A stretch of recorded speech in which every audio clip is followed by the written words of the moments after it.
Good morning and welcome to the American Academy of Religion's first plenary session, and to the conference as a whole, a conference devoted in every single way, in every single regard, every single intellectual query, to the question of the American confrontation with climate chaos.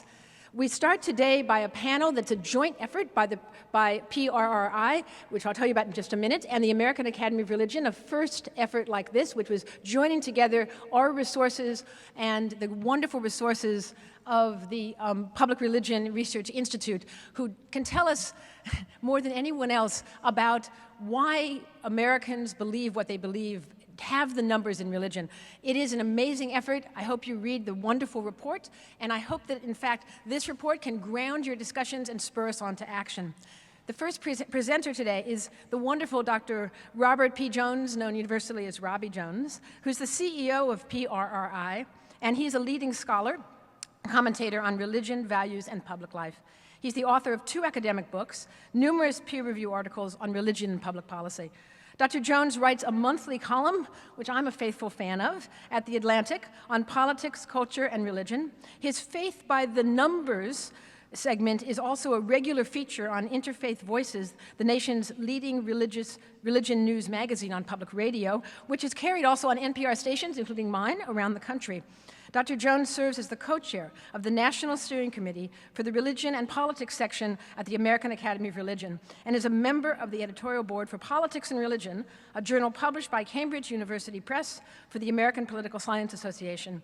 He's an active member of the Society for Scientific Study of Religion, the Society for Christian Ethics, and the American Association of Public Opinion Research. He has a PhD in religion from Emory University, where he specialized in sociology of religion, politics, and religious ethics. He also holds an MDiv from Southwestern Baptist Theological Seminary. In 2013, Dr. Jones was selected by Emory University's Graduate Division of Religion as the Distinguished Alumnus of the Year. And about his organization, Public Religion Research Institute is a nonprofit, nonpartisan organization which specializes in research at the intersection of religion, values, and public life. PRRI's mission is to help journalists, opinion leaders, scholars, clergy, and the general public, which hopefully the AAR is a part of, better understand debates on public policy issues and the role of religion and values in American public life by conducting high-quality public opinion surveys and qualitative research on a topic that interests all of us, what Americans think about their faith. Thank you very much, and Robbie, tell us what you learned.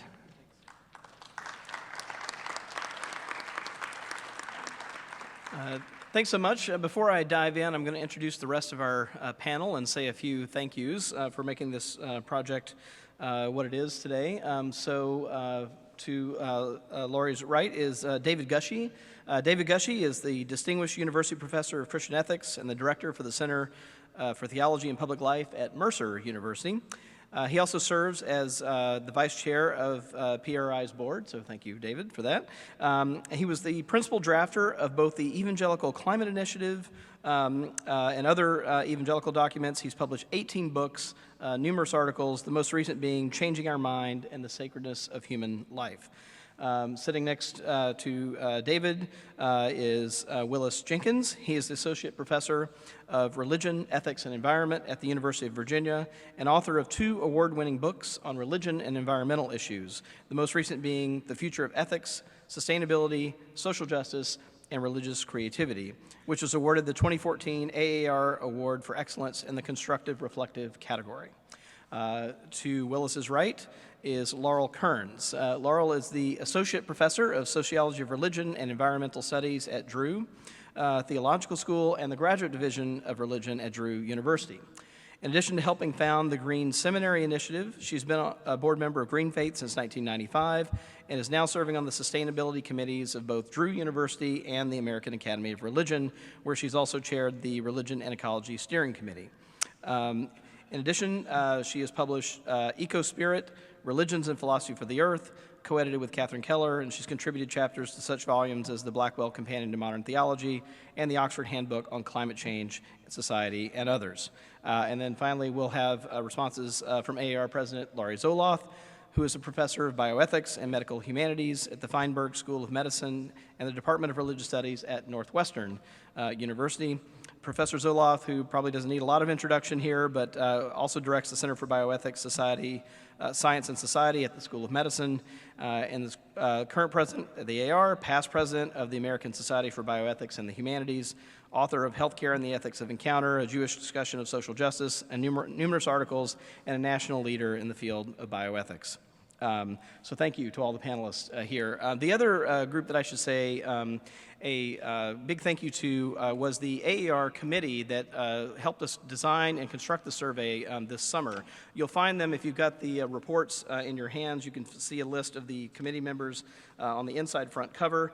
So just very quickly, the AAR Climate Change Survey Committee was Evan Barry of American University, David Gushee, who's here, Willis Jenkins, Eric Owens from the Boise Center for Religion and American Public Life at Boston College, Mary Evelyn Tucker, Yale University, and finally, Laurie Zoloth. I also want to thank members of the AAR staff who helped out tremendously with all the logistics of putting all this together, including the webcasting today. Jack Fitzmyer, the executive director, Robert Puckett, director of meetings, and Steve Herrick, chief information officer. Finally, I want to say a word of thanks to the PRRI team. You'll see them listed here, but particularly to the co-authors of the study, Daniel Cox, PRRI's research director, and Juhem Navarro Rivera, research associate at PRRI. Thanks also to SSRS, who supervised the data collection and calling very ably. And then last but not least, we would not have a survey in front of us if it were not for the generosity of the Nathan Cummings Foundation and the Ford Foundation, who funded the study. So with that, let me jump in and give you the lay of the land here. First of all, just let me tell you a little bit about what you're looking at in terms of methodology. Designed and conducted by PRRI in partnership with the American Academy of Religion. It is made up of 3,000 bilingual Spanish and English interviews, including a small oversample of Jewish respondents, again, funded by generous grants from the Nathan Cummings Foundation and the Ford Foundation. So I'm just going to start with the importance of climate change. How important do Americans think climate change is? I was running some early versions of this slide. I'll show you just the first thing I'm going to put up here is we asked, what is the most important issue facing the U.S. today? This is results by party affiliation. Here is the number of people saying climate change is the most important issue facing the U.S. today. So overall, you can see 5%.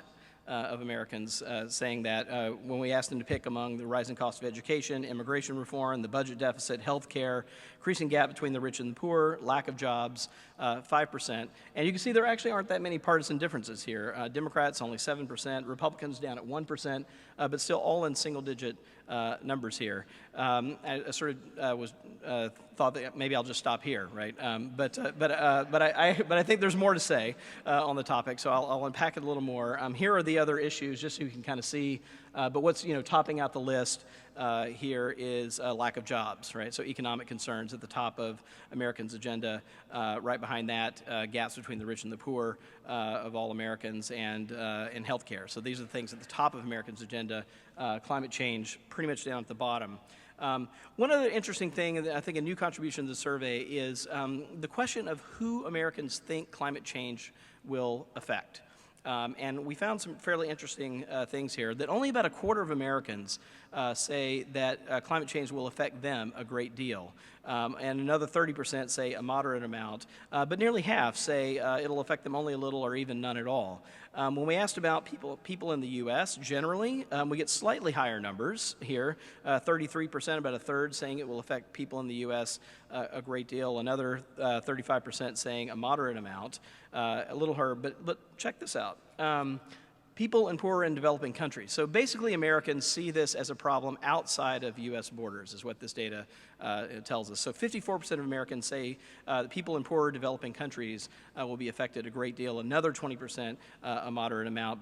But when we get to the U.S. context, it's fairly muted in terms of people seeing an impact in their own personal lives. The other question is climate change a crisis? So interestingly enough, on this question, we have about a little less than a quarter of Americans saying that climate change is a crisis, another 36% saying it's a major problem, and then we have about 4 in 10 Americans saying that it's either a minor problem or not a problem at all. So a little bit higher here. One of the things that we did is we decided to create an index by combining this question with the question on whether it's going to impact people personally, and came up with this thing we called the Climate Change Concern Index. So we basically take these two questions: how much harm do you think it will cause you personally, and would you say it's a crisis? And we came up with this scale that basically looks like this. So about half of Americans we classified as either very concerned or somewhat concerned about climate change, but only about 3 in 10 in the kind of very concerned category, and about half of Americans fairly unconcerned about climate change. So one of the things we could do now is kind of look at this. How does this distribute across by race in the country? Here's a little bit of a surprise, perhaps. I think the conventional wisdom would not have predicted that Hispanics in American society are much more likely to be concerned than African Americans or white Americans in the country. So nearly half of Hispanics are very concerned about climate change. Another 25% somewhat concerned. You look at whites, less than half of whites are either very concerned or somewhat concerned. Only 43% if you put those two categories together. And here's the other side of that question. So there is this, you'll see this throughout the data, actually. So whether you were looking at religious breaks, partisan breaks, a lot of what so the big differences here are around race. We could talk about this a little bit more later. So this may maybe not be so surprising. Here are the partisan breaks. This is the other big driver throughout the data, partisanship. But here it's notable, even among Democrats who tend to be more supportive of climate policy, only about 4 in 10 are very concerned about climate change. Independents, about 25%, and you can see the numbers for Republicans and those who affiliated with the Tea Party, fairly low, below 1 in 5 here. And then the other number I want to draw your attention to is among the Tea Party, about half are very unconcerned about climate change, right? So this is a big number, that big blue bar down the bottom right there. About 4 in 10 Republicans overall also very unconcerned. So what does this look like in terms of religion? Here are the very concerned, somewhat concerned. We've got all Americans at the top, and these are sorted in descending order. You'll see Hispanic Catholics up at the top, 43% very concerned, 30% somewhat concerned. And just to kind of draw your attention here, look at white Catholics. The gap between Hispanic Catholics and white Catholics is like huge here. So we have white Catholics down at the very bottom of the chart, only 17% of white Catholics saying they're very concerned about climate change, and versus 43%. So more than a factor of 2 here. The religiously unaffiliated African American Protestants, those who are members of other non-Christian religions, all in sort of majority territory, saying they're at least very or somewhat concerned. And then you'll see this kind of correlation down here: white mainline Protestants, white evangelical Protestants, white Catholics. The thing that all of those have in common is that first word, right? White. That you'll see the kind of racial distinctions here are running right through religious affiliation categories. And there's the other side of all of that. Now, the other thing that we took a look at is we had enough that we had enough in the sample to look at white evangelical Protestants by age. There's been a lot of energy, a lot of organizing, a lot of writing about younger white evangelicals, and we actually found in our data what may be some surprising numbers here. We actually found fairly low levels of concern among the youngest evangelicals in the sample. 27%, only about a quarter, saying they're very or somewhat concerned. Actually, those sort of middle-aged folks, there's a sort of slight difference here where we barely get into majority territory among middle-aged evangelicals, and seniors here at 34%. So not huge differences by age on the question. You'll see that among younger evangelicals, most of them fall into this somewhat unconcerned category. About half of them are in that category there. And we'll come back to this again. We'll see this pattern repeat itself. One interesting thing, though, if you ask Americans just a question about whether you should deal with climate change now it'll help us avoid more serious economic problems in the future, or given our current economic problems, we can't afford to deal with climate change right now. If you ask them a kind of pragmatic question, Americans actually think, yeah, okay, dealing with it now would be a good thing to do. But as you can see from the other data, when it comes down to brass tacks and choosing this against other policies and priorities, it falls apart fairly quickly. But here also, I'll point this out, that this is in the general population. We see a very similar pattern.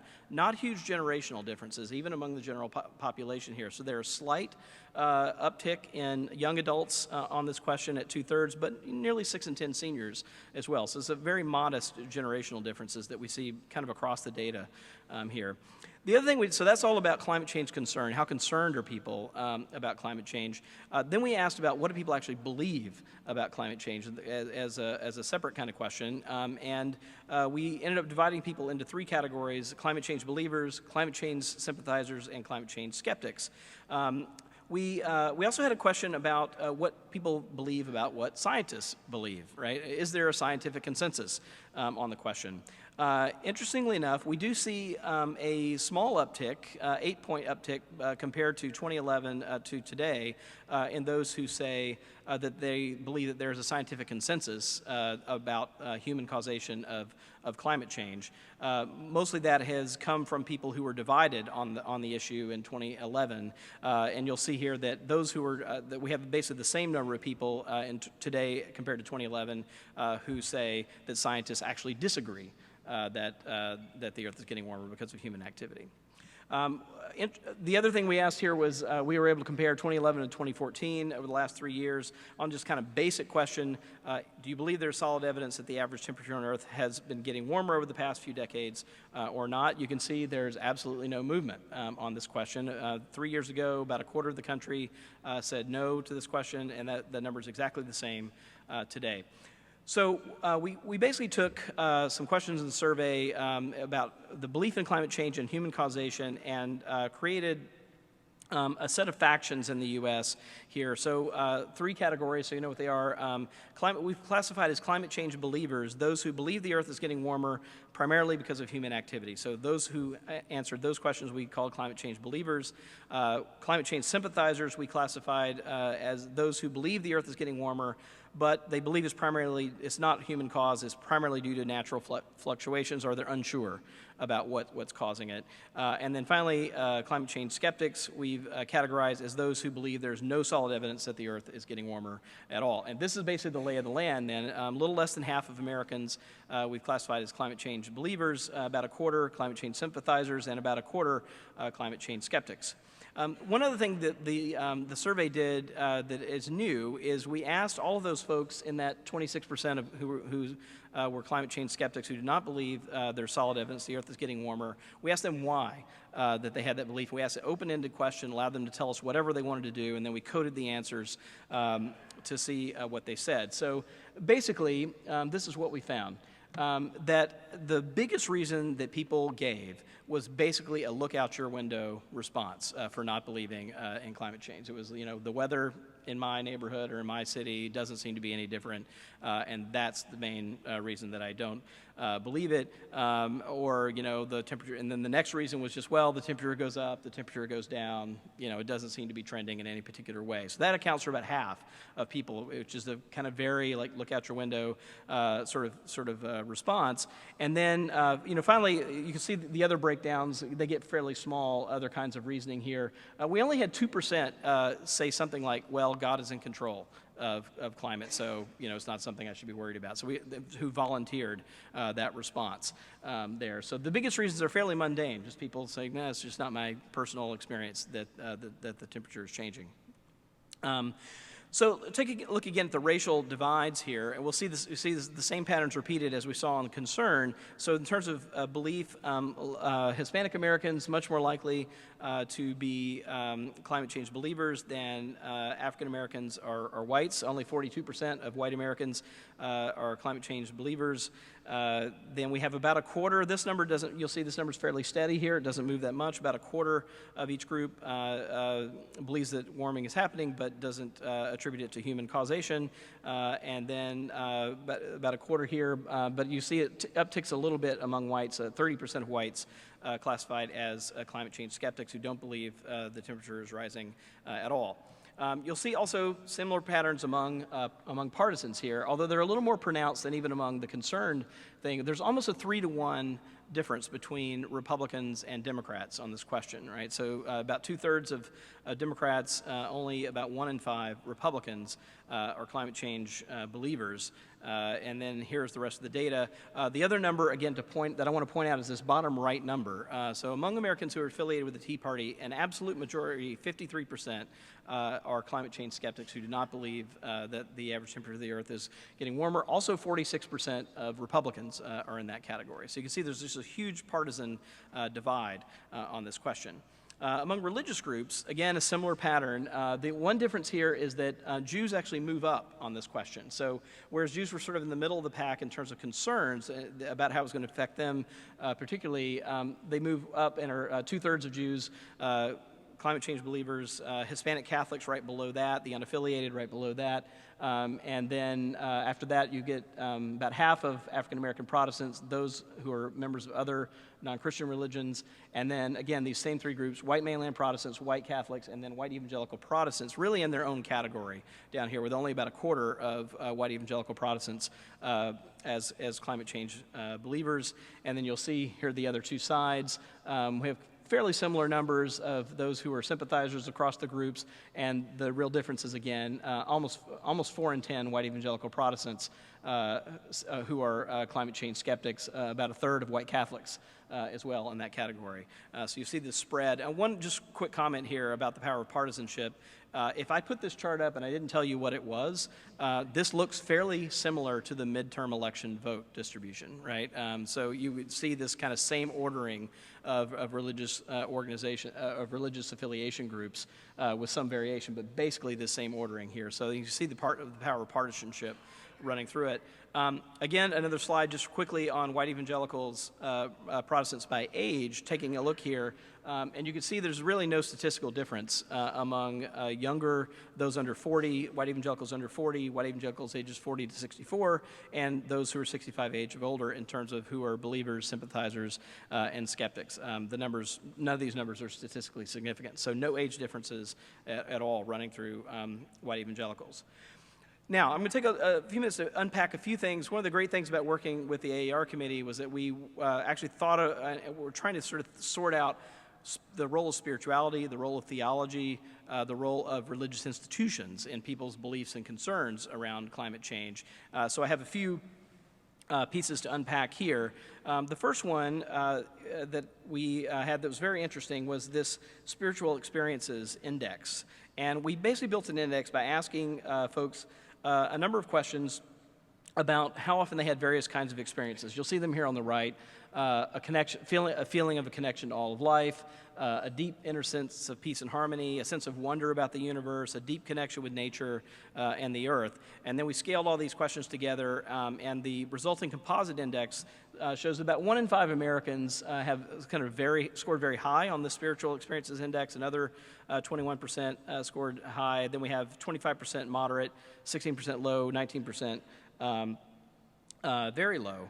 And one of the things when we looked at the impact here, we basically see that Americans who report higher frequencies of spiritual experiences do score a little higher on the Climate Change Concern Index. So there's a correlation between spiritual experiences there. So for example, a majority of Americans who report having these kinds of spiritual experiences very frequently are somewhat concerned about climate change, compared to only 41% of Americans who report infrequent spiritual experiences of this kind. But interestingly enough, so there's an impact on concerns, but interestingly enough, there's no significant relationship between their actual beliefs about the facts of climate change on this. So it has an effect on concerns, but not on beliefs. So that's a fairly interesting dynamic here.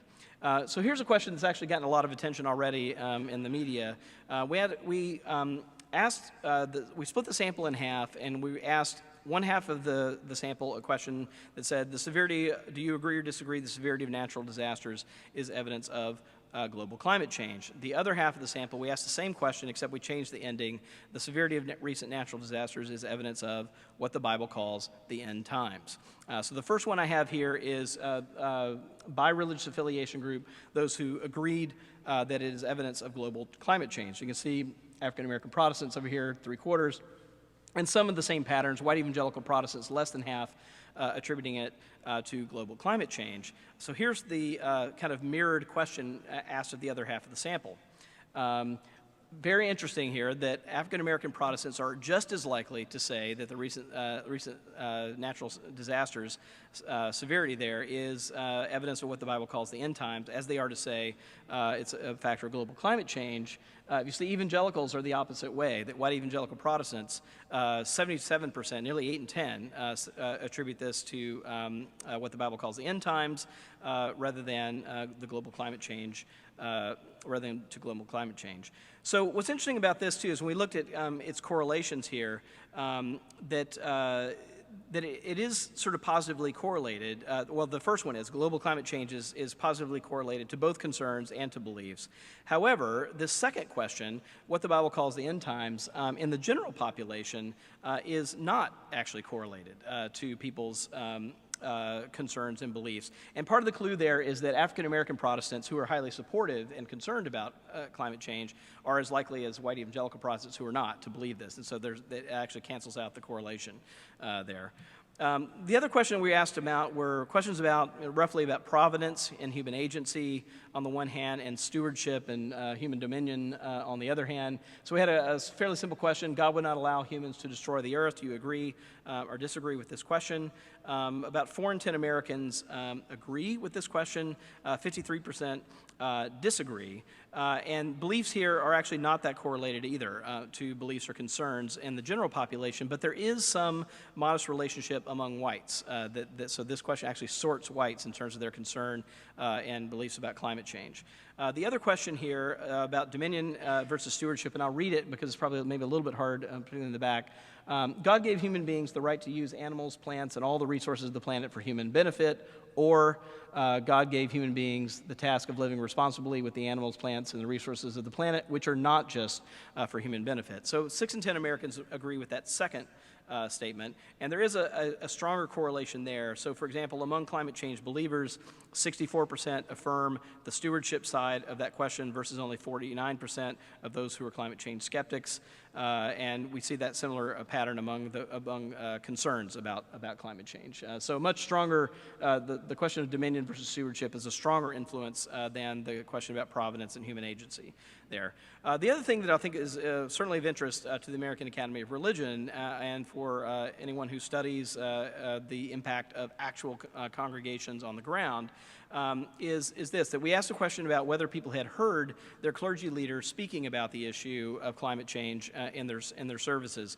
So the first thing to say is we had 36% of the country, of those who attend churches regularly, saying that they had heard at least sometimes from their clergy leader about the issue of climate change. The other noticeable thing here is that Hispanic Catholics have heard about this much more than others. And one interesting thing here that I'll leave the Catholic scholars to sort out is how high this is among Hispanic Catholics and how low this is among white Catholics here. But you'll see this very, very, very very, very big difference in who's hearing about this in church. Again, among white evangelical Protestants, only 5% say often, 25% say sometimes.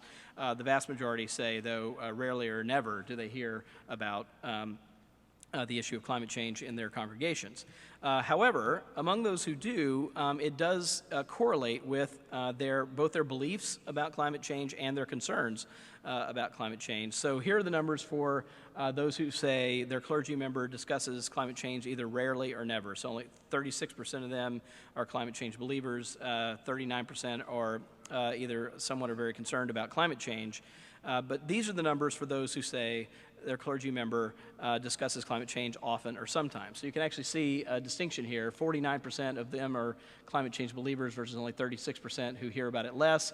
And the concern number, the gap is actually bigger. So 6 in 10 say that, that they are concerned about climate change versus only 39% when they hear their clergy member talking about it in their congregations. Now I'm going to wrap this up by sort of looking at some kind of practical matters. So what should we do? What Americans think we should do about the issue of climate change? First, a kind of basic question about whether or not Americans think that we'll have to make major sacrifices to tackle the issue of climate change, or whether technology can solve this without making major sacrifices. On the whole, Americans, by a factor of about 2 to 1, Americans say that yes, we're going to have to make some major sacrifices. It can't all be solved by technology. But you'll see there's some significant, not huge, but significant partisan differences here, with Republicans being much more divided than Democrats are. So among Democrats, it's 3 to 1 who say we have to make major sacrifices. Among Republicans, much more divided. 49% major sacrifices, 36% technology can solve the problems. And then the other question of where is the solution going to come from? Is it going to come from private business and the free market, or is it going to come from government policies? Here are the numbers for Americans who say it's going to come from private businesses and the market. You'll see this clear partisan relationship again. Democrats, only 34%, say it's going to primarily come from businesses in the free market, but Republicans, half of them say that. 56% say that it's going to come from the private business in the free market.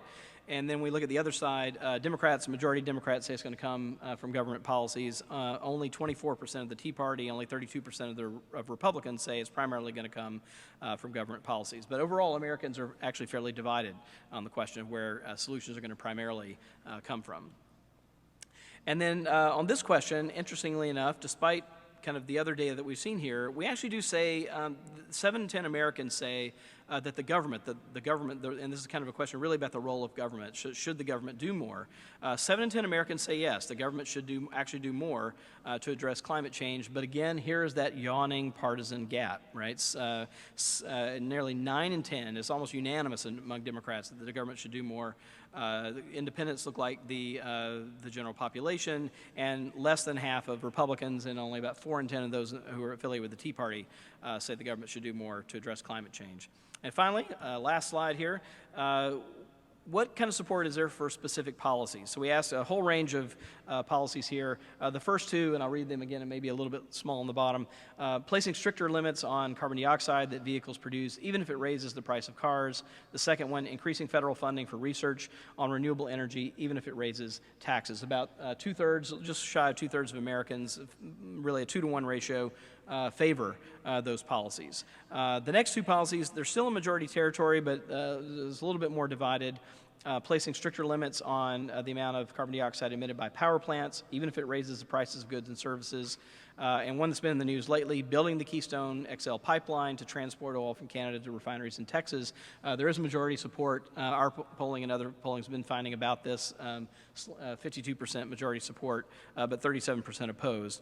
And then the last two, we see much more divisions and even opposition here. So requiring companies that produce fossil fuels to pay a tax, even if it increases electricity costs. Americans evenly divided on that question. And finally, Americans are actually opposed to the increased use of fracking, that is drilling that uses water and chemicals to extract oil and gas from the ground. So that's, I think, the lay of the land. I'm going to kind of turn it over now to the panel, where I think we'll delve into a whole lot of questions like, what does this mean for theology? What does it mean for religious congregations? What does it mean for faith-based activism? I think all of these questions hopefully we'll delve into next. So let me turn it over to David Gushee.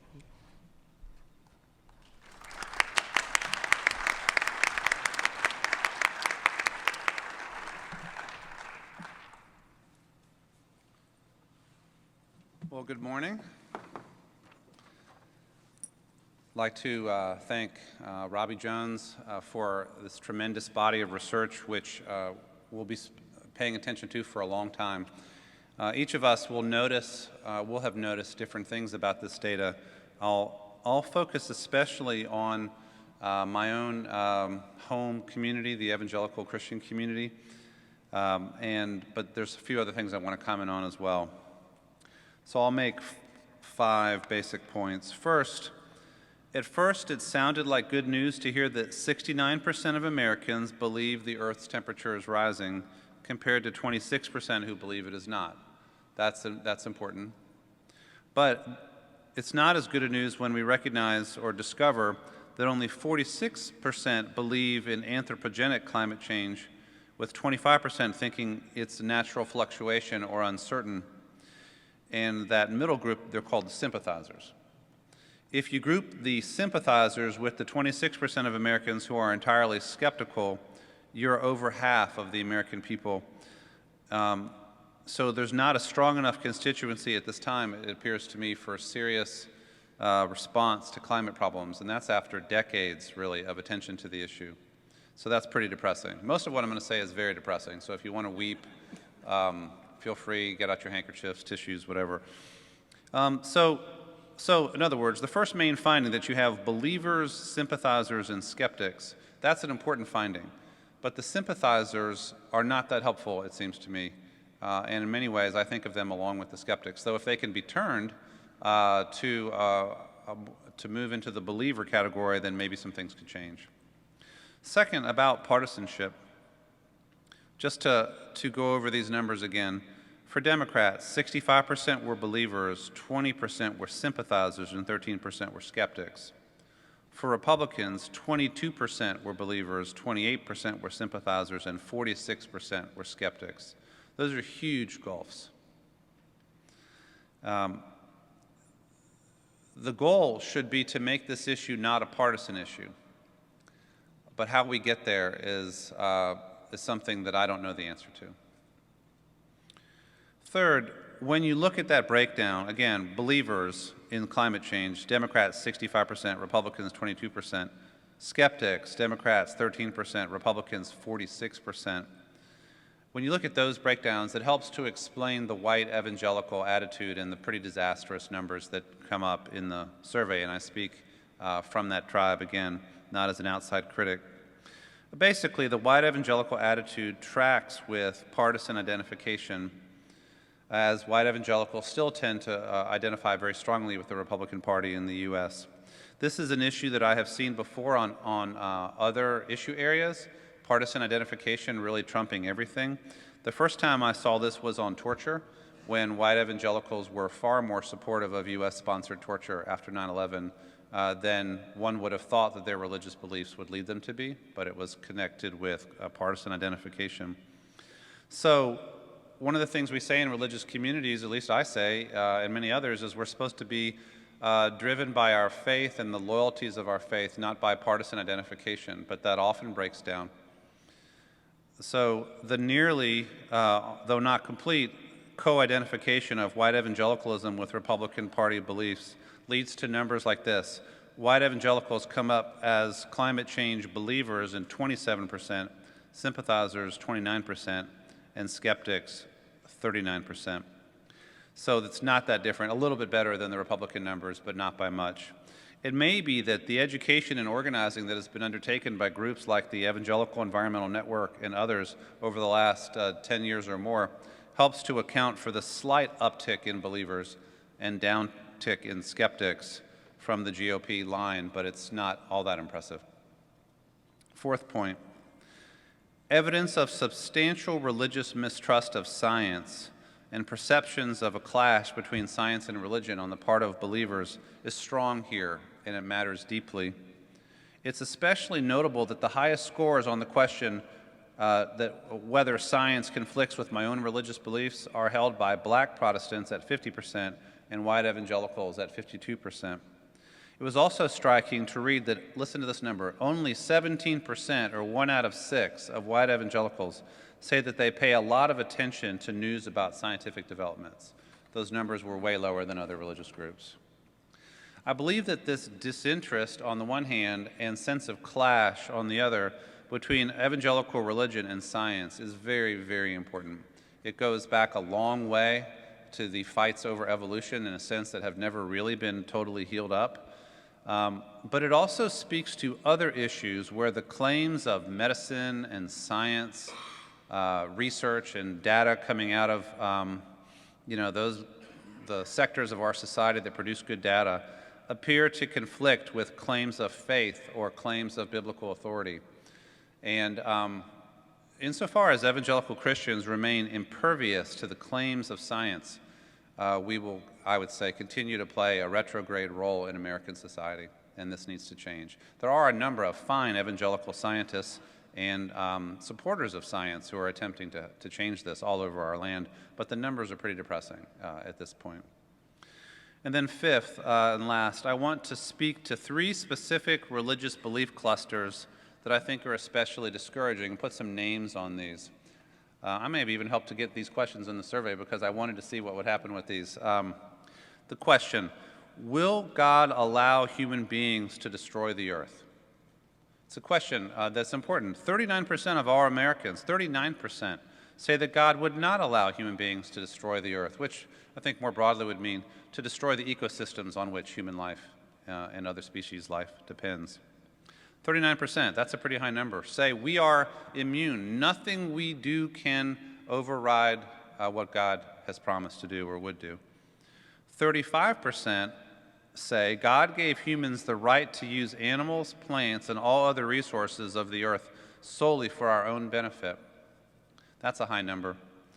And then 77% of evangelicals and 49% apparently of other Americans answered yes to the idea that current severe natural disasters may be related to the end times. Gotta spend a few minutes on that. So let me comment on just one sentence on each of these. The first one that says God would not allow humans to destroy the earth, 39%. This marks a devaluing of human responsibility in favor of a deus ex machina, divine sovereign, that will jump in and protect us from our own sins and our own mistakes. This is bad biblical theology and inconceivable in a world that takes seriously the apocalypses that we live through in the 20th century. Secondly, the idea that 35% say that God gave humans the absolute right to use other creatures just as we wish is a reflection of a pre-environmental movement, pre-creation care, pre-stewardship understanding of human dominion over the earth that almost no religious tradition actually teaches anymore. But it remains with us in a very damaging way. And then lastly, 77% of evangelicals and 49% of everyone saying this is about the end times reflects the remarkably broad impact of an odd nugget of dispensational fundamentalist theology that somehow made its way into the American bloodstream through classics like Hal Lindsey's Late Great Planet Earth and Tim LaHaye's series on the end times that made these authors lots of money, and that somehow has had an impact culturally far beyond the actual religious adherence to those beliefs. They're just in the cultural bloodstream. And where end times theology is out there and weakening any sense of human agency and moral responsibility, it is one of the most disastrous features of our popular religious landscape. So, closing thought. The fact that in most cases it is not a majority who believe these ideas is hopeful, but the minorities, 39%, 35%, and so on, are sufficiently large, especially in light of how difficult it is for us to get anything done in the United States government, sufficiently large that they help to create a sluggishness in our culture, in our religion, in our politics that blocks needed policy and behavior changes. Those of us at the American Academy of Religion have a great deal of responsibility and a lot of work to do to try to change the results of what we have seen in this study. Thank you very much.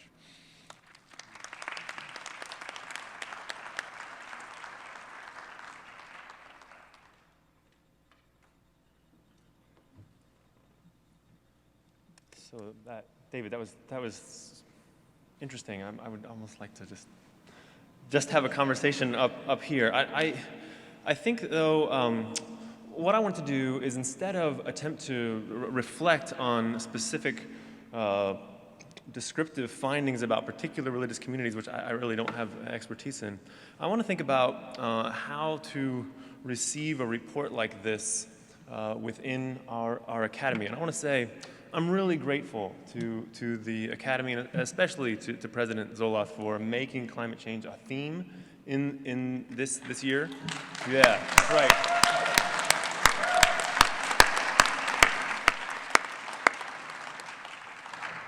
And I want to say a little bit about how I understand that significance in the context of this report, which I think is very, very important.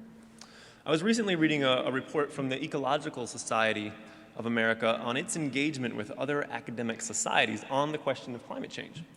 And there's this growing recognition within that scientific guild on the importance of understanding culture within processes of understanding climate change. And so they surveyed major initiatives on climate change undertaken by professional societies for anthropology, history, literature, sociology, political science, and philosophy.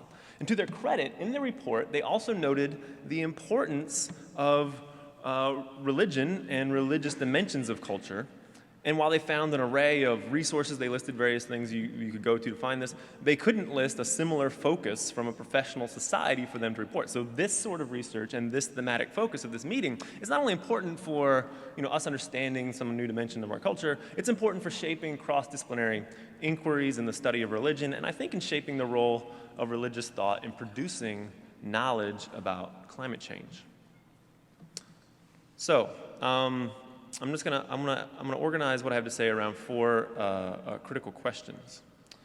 And my first question arises from that very arresting first sentence of the report. Americans rank climate change last on a list of important issues. So my question is climate change an issue? I'm not a skeptic. I am a believer. I'm going to have something to say about the believer category here in a second. But is climate change an issue in the way that the other things on that list are? Is climate change an issue for us? Look how many people are here. Is it an issue for us? Climate change represents a world of troubles. It's a name for a nested set of many problems about it's a name for many problems about relations of markets and ecological systems, about the relationship with the global north and the global south, the relationship of colonialism to indigenous peoples, about the relationship between overcoming poverty now and responsibilities to future generations. It's about responsibilities to other species in a time of anthropogenic ecological change. And for just that reason, I wonder, is this really an issue like jobs or inequality? Climate change is not the sort of problem that has an obvious set of solutions, possible policy responses that would definitely resolve it. It's a wicked problem in the sense that what would count as an adequate response to climate change depends on a series of uncertain cultural judgments about what makes human influence in planetary systems an issue. And there's no response that makes this problem go away in the sense that we revert to a situation in which humanity no longer has influence in a planetary system. No matter what we do, we'll have that. So we're really reckoning with, in this issue, with a whole new set of human relations with the planet and with one another, a whole new set of political and ecological relations, the significance of which is irreducibly interpretive.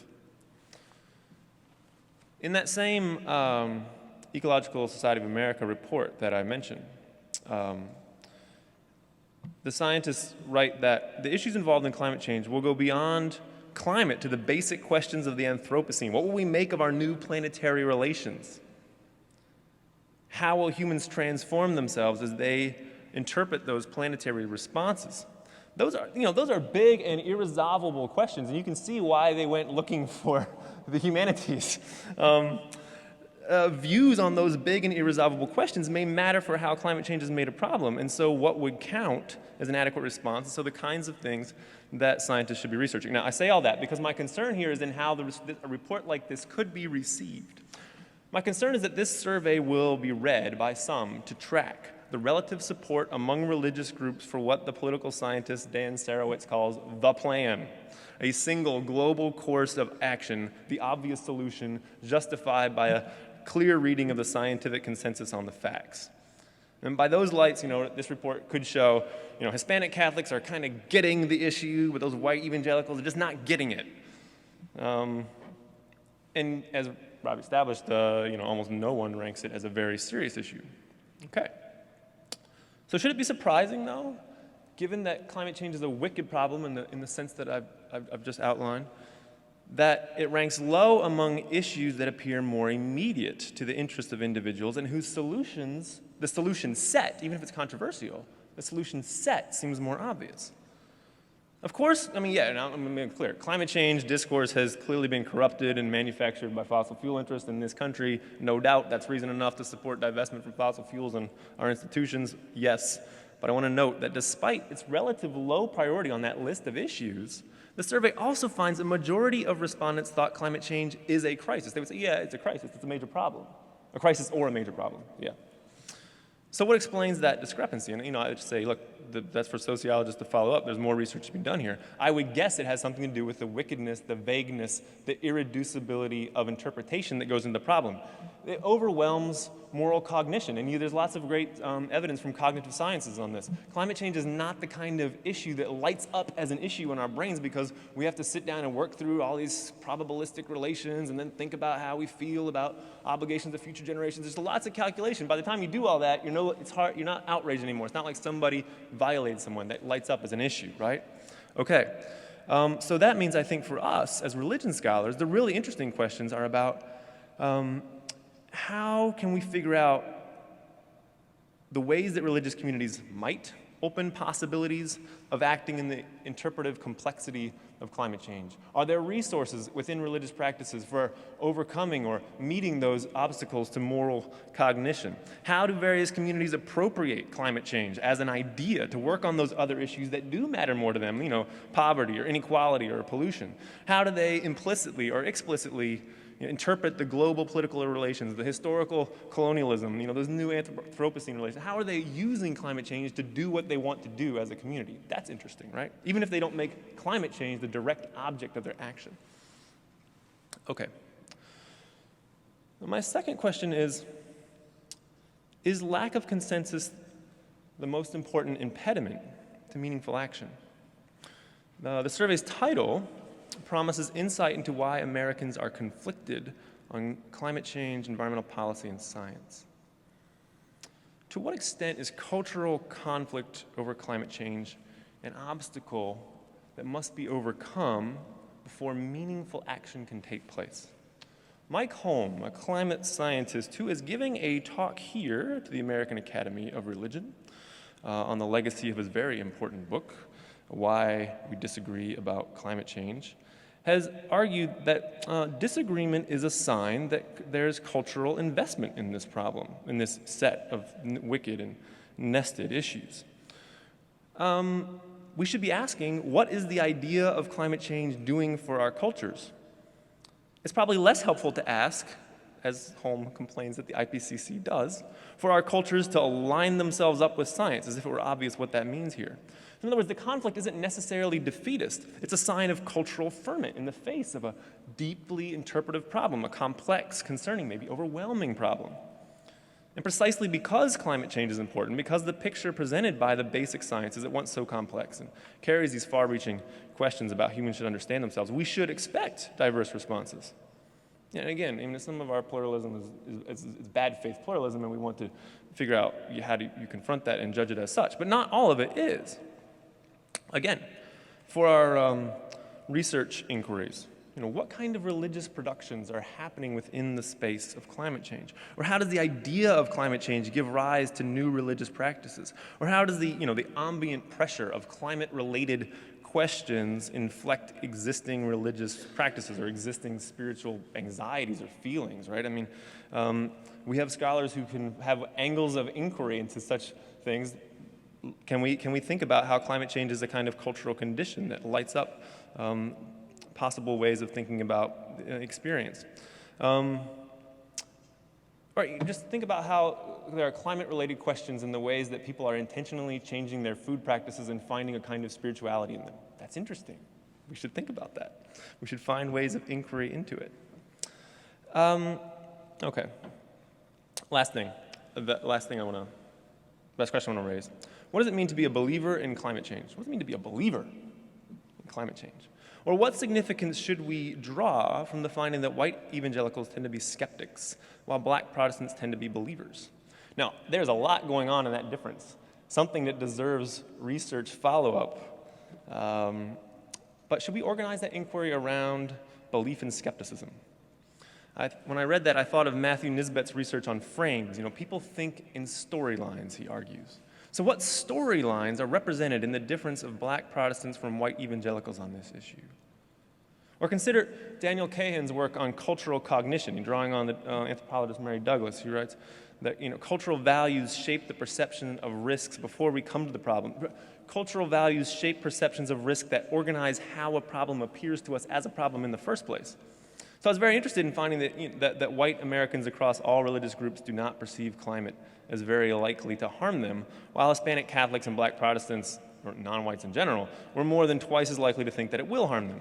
So I suspect that there are involved some beliefs about the political distribution of risk. And if Cahan is right, there are likely other beliefs about risks not directly indexed to climate perception. Another line of research. Okay. So my point here is just this. We should be asking, instead of, what are the beliefs of a particular community and what kind of policies does it support?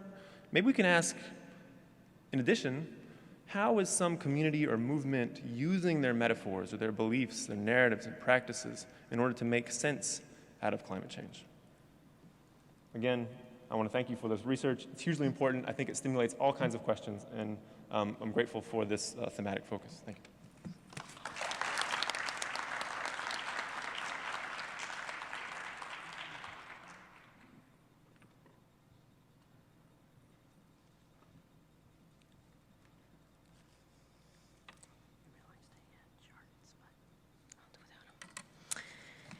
Hi, it's wonderful to be part of this. I wasn't part of the group that helped shape this, so I was just really grateful to be asked to respond to it. As someone who has spent close to 30 years now poring over this survey data, and I won't bore you with the twists and turns of that, but let me just again say my thanks, both to this research that will help us think about this, but particularly for this focus at the AAR. Because I think the ending question of the survey I'll start with also is, how does this change how we teach? But I appreciate the breadth of this data, and I particularly appreciate, as someone who pays a lot of attention to how these questions are asked, is that the PRRI survey, I'm sorry, I'm having a hard time with the light here. The PRRI survey did not ask the question as it has been classically posed in terms of cost. And that's been a real problem in going after environmental values, is it's always had this cost measure put on it. And that's really different when you're asking, are you willing to pay more than it is, what are your values? So I really appreciate the way that question was asked. And I found this data particularly intriguing in a way that we've already heard highlighted a bit here, but I want to particularly go after the difference on race and ethnicity. And I want to go after that because, of course, a lot of the data and the surveys have tried to go after, is there this connection between certain beliefs and certain attitudes and certain concerns? And of course, we all know that that gets framed in terms of the Lynn White thesis, and I hope all of you will someday go back and reread that thesis, as Willis Jenkins has also encouraged us to do, and really see what Lynn White said, not just there, but other places. But anyway, so it gets framed in terms of this testing of the dominion thesis. Humans were given control over the earth and all that was put here for human use. And as we've already heard, 6 in 10 Americans say God gave human beings the task of living responsibly, not the 1/3 that say Americans believe God gave human beings the right, what many would call dominion, to use animal, plants, and all the resources. Now, I will say that this is a milder form of the dominion thesis than I often hear when I'm watching discourse analysis of things such as God buried fossil fuels under the ground for us to delight in finding those gifts. I mean, we can have much, much stronger statements of dominion. But I think the good thing here is that stewardship seems to be on the rise, dominion dwindling. But what does stewardship mean? Pollsters and commentators have tended to link the dominion thesis, particularly with evangelicals, and see it as an explanation for their lower attention. As we've already seen from this, the fact that white evangelicals are split between dominion and stewardship should always make us careful about any broad statements about what evangelicals think. And certainly David Gushee and the Evangelical Environmental Network and many folks that are speaking at this conference have done a lot of work to remind us that evangelicals are not monolithic. But still almost half ascribe to the dominion perspective. But this is very interesting. In contrast, black Protestants are almost as likely as white evangelicals to ascribe to the dominion perspective. And about the same percentage chose the stewardship perspective as white evangelicals. So we can already see when what we've seen from the chart up there is that this linkage of dominion and attitudes and concern really isn't there if we bring in the vast differences between black Protestants, Hispanic Catholics, and white evangelicals. Now, just a note here, I prefer not to use the language of believers and skeptics. For one thing, do we ask people, do you believe in the theory of gravity?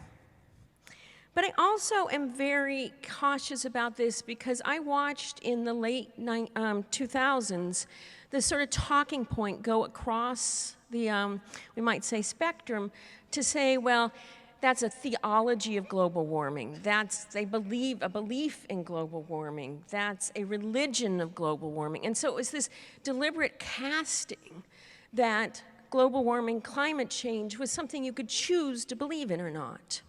Now, that may be how they want to frame it, but I think I much prefer whether you accept the science or you deny the science. And so that would just be one thing I might think. But back to dominion versus stewardship. It is worth noting that slightly more white evangelicals ascribe to stewardship. And one of the most vocal, but what does this mean? Because one of the most vocal Christian climate denial groups is the Cornwall Alliance for the Stewardship of Creation. Now, they are very, very clearly dominion folks. So I think we also need to be careful when we hear the term steward and stewardship, just what does that mean?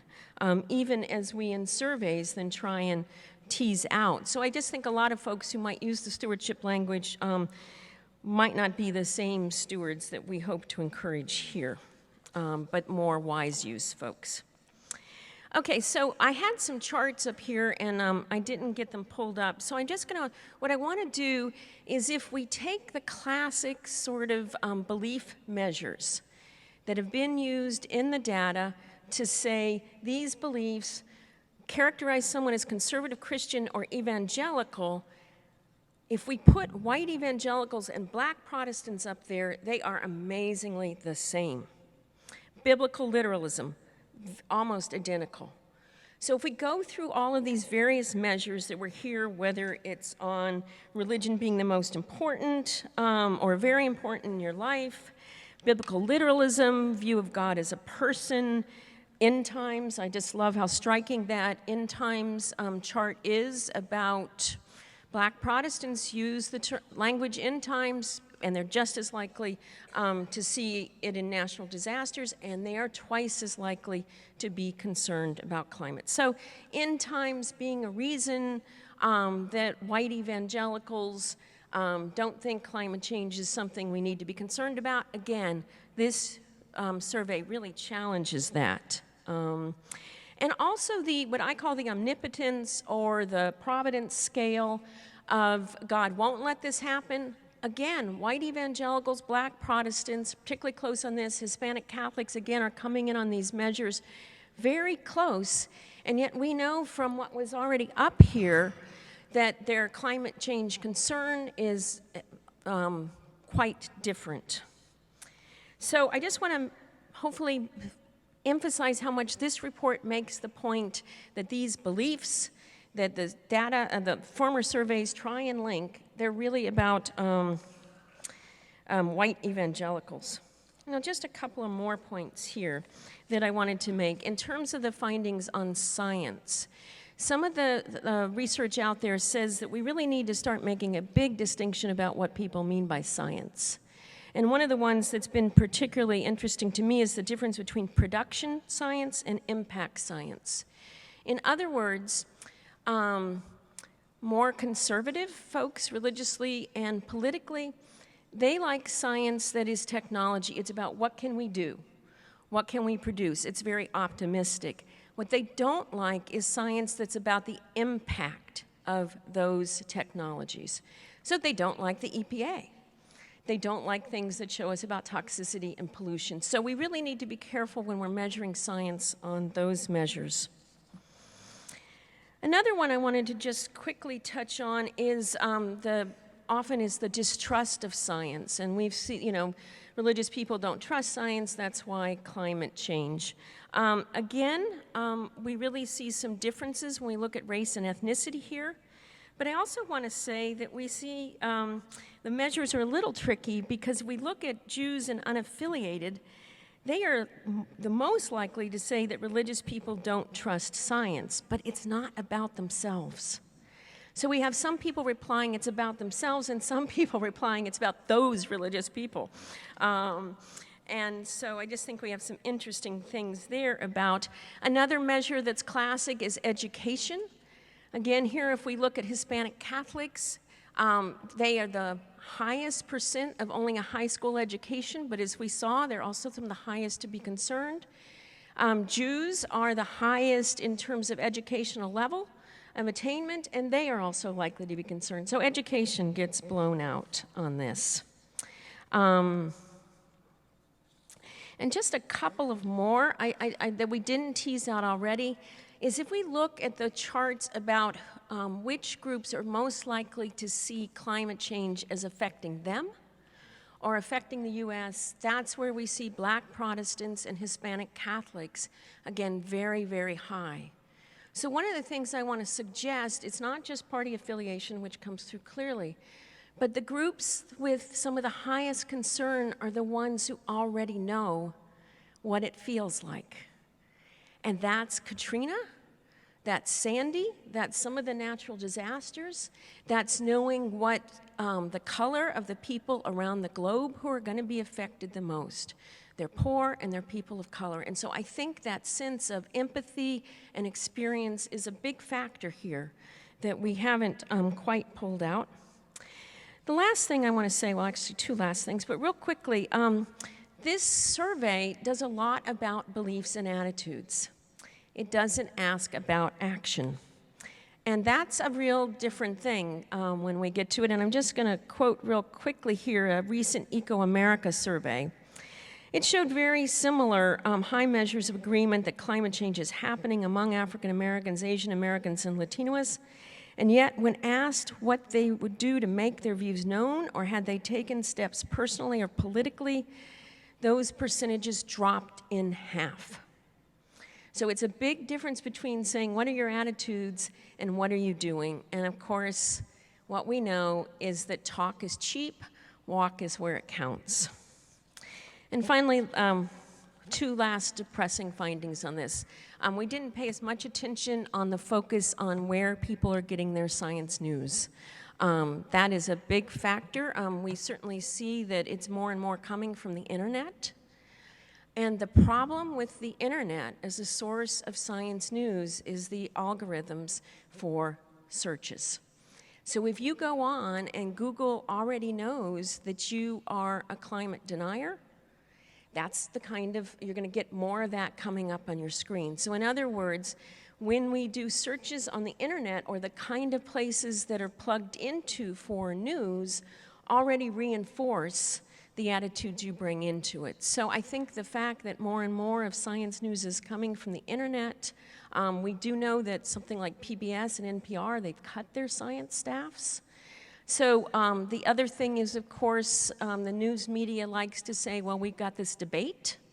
And I hope most of you have seen the John Oliver one where he brings out the 3 people who would represent the climate denial scientists and the 97 scientists who represent the sort of preponderance of the evidence. That's not a real debate. And so I think that's how where we get our news from really frames this. So I just leave you with that question. As someone at a theological school, someone who works with the Green Seminary Initiative, is how will this transform our teaching? I'm real excited about those Hispanic Catholics and Black Protestants who say they've heard something from the pulpit, their church has done something. And I really want to believe that hearing something makes a difference. But I also know that sometimes we go to congregations that reflect what we already think because we're an outlier in the congregation we're in. So we might self-select toward those congregations, but we certainly need more of them. Thanks.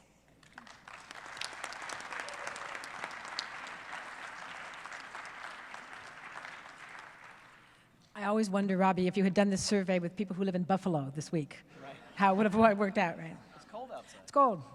Yes, but interesting enough, in the Buffalo things, how many of us have watched this and not one newscaster has said, and by the way, it's like 50 degrees in Anchorage, and that's what's going on. So, I'm a bioethicist, and bioethics is the kind of philosophy that describes ethical conflicts, important questions, and competing moral appeals in new science, and then suggests the best reasons for choosing among them. A lot of the time, bioethicists like me are asked pretty theoretical questions, like, say, what would happen if a technology that doesn't exist, say human cloning, would become globally popular, as opposed to, say, sex, and fundamentally change the nature of our species and how we make babies? Or, what if brain scans could be done from afar and governments use fMRIs to know your thoughts? We actually write about these things. Bioethicists often worries about the most arcane of issues, or the rarest of human conditions. But the compelling and sobering study, one of the most depressing that I told Robbie that I had ever read, actually, that we just reviewed is about the one human condition that we share, the largest collective action problem humanity has ever faced. It is unlike any other issue because it affects us as a planetary species, every single one of us creatures. And it is happening right now, not in some distant and improbable future like cloning. But what is striking about this report is that such a large proportion of Americans, even in what seemed like the best categories of response, the Jews and the Hispanics, simply did not see that the climate is changing. So here's a fact plainly said. We have already put enough greenhouse gas into the atmosphere to change the world forever. The temperature has already risen enough to melt the ice, the sea is already acidic and rising every year, and the forests are already burning. Why don't people see it? All the world that we study as scholars of religion, and all the world in which we live, was shaped by 10,000 years of a stable climate. Maybe we're used to it. So this makes the question of climate change the central moral problem of our time. Religious studies scholars have a special duty then to create these dialogues between science and religion, and this must begin, as this study did, by listening with great care to the faith communities. It is clear that while there's a growing consensus among scientists about the urgency of climate change, it's a known fact for 34 years by this point, and the need also to change policy, many in the faith communities, as we've seen, have not yet heard or have not yet understood that message. As Dr. PRRI, who's going to speak to us this afternoon, chairman of the IPPC, notes, nobody on this planet is going to be untouched by the impacts of climate change. Look at the picture of the dry lake bed just north of us, California facing the worst drought ever. The hottest year on record, said a California rancher. We're fighting fires now like it's a war. And there's the line that marks the flood zone even in Brooklyn. The signs, I think, are everywhere, and yet so hard to see. And perhaps that for so many, the signs just simply point to another narrative, to the end of days. For so many, the entire project seems like something in which you can either believe or not believe, and not like a fact of the world, which is staggering, I think. As a Jewish theologian and ethicist, I find it particularly depressing that people think that God would intervene to save us sinners on this planet when God didn't intervene in the Shoah. It's a touching theological problem when you think of it. Why is this an ethical issue, though, and not just a disaster? For several reasons. First, it's a justice issue, because the burden of the climate chaos will largely fall on some of the people who are saying it won't affect them. People in the Ninth Ward, for instance, people in the island nations, both places that face such utter devastation. And secondly, it's an ethical problem and not just a report, because each of us then must see that we have a moral duty to be a small part of the carbon build-up or a small part of the community that works to avert climate change, because we're so shaped by our actions. And if we're trying to live a life of meaning and of serious scholarship, then if we know we're harming others, even distant ones, we have a duty to do every single thing we can to avoid harm. But what is it we don't see if we're making a mess? then why would we even stop? And that seems to be the problem with this survey. There's one important note, though, that might be overlooked in the generally sobering summary of the report, and that, I think, is the real concern possibly for the poor. While many Americans still feel they are not affected by the climatic changes, despite this week's record-breaking, unseasonable cold, I live in Chicago, it's been really quite startling, they understand in this survey that there is a problem that is faced by the world's poor in other places. Even the people who deny climate change happening for their lives understand, in really surprising numbers, that it will affect the lives of the global poor. And I think that's optimistic because, in general, they're willing to sacrifice. Religious people who have responded here understand that there might be something critically important, an important duty to the poor that would translate into that high number of people who are really willing to sacrifice. And that, for me, I think, is impressive. Now, we would, of course, have obligations towards our neighbors, even when something like an earthquake, which isn't our fault, occurs in California, so there you go. But in this case, when climate change is related so closely with the way that we, and I mean me, live every day with our abundance and our ease, we, in this sense, are perpetrators. Now, there are common sense lessons of ethics that you learn in first grade. If you make a mess, you have to clean it up. And yet, these connections still haven't been made very vividly. Neither the science lessons or that simple moral implications from the science have been made clear enough, and the report shows us that. By listening, we can say that in this sense, despite the millions in the streets a few months ago, we are still a very long way from having what we need, which is a bottom-up movement. The numbers show us that. Now, in early November, I think several things happened that are important that brings climate change to the front page. First, the UN Committee of the International Climate Scientists, who are going to speak to us today, the IPCC, issued its final report, its fifth, on the state of the climate. And the news was grim, said the newspapers around the globe who carried the story, yes, on the front page, finally. Climate change is catastrophic. It's happening now. The second big story about the climate was the truly historic pact signed. It's not perfect, but it is historic, at least in principle, between the two countries most responsible for the carbon in the atmosphere, the US and China. This report is a wake-up call. We have failed, colleagues. We who care about this issue have failed in at least two ways. First, we clearly have not done a very good job making the case that science is useful for understanding real events in the physical world, not for humanists and not for scholars and believers of religion. And secondly, we clearly have not taught our science colleagues how to speak to faith communities, something we might know a thing or two about. And finally, we ourselves have not really acted as if that science was so critical that we would visibly and publicly change our lives, making our lives a clear sign of our belief. And that, too, is a real challenge. I'm more worried about the denial behavior among my colleagues, who know better, than I am about denial behavior among people who don't know any better, who haven't understood it. We understand, and how have we changed? More on that tomorrow. The struggle over the future in the face of climate change will be made in thousands of churches and synagogues and mosques and temples. The AAR is committed to learning what our fellow citizens believe about climate change, and the AAR is already divested from coal and from fossil fuels. We are on this issue. We take it seriously, and we want all of us to take that out into your communities, into your publics. The AAR is deeply committed, and that's why we supported this survey, learning about what our fellow citizens believe about climate change. This study shows clearly the nature and the scope of the work that desperately needs to be done. Now, because so many of the participants in this survey turn to scriptural texts to justify their beliefs about the climate, we who study Scripture must think carefully about the ideas and the values we find in the text. This study shows the centrality of religion to Americans' ideas about the future, and about political ideas, and about science.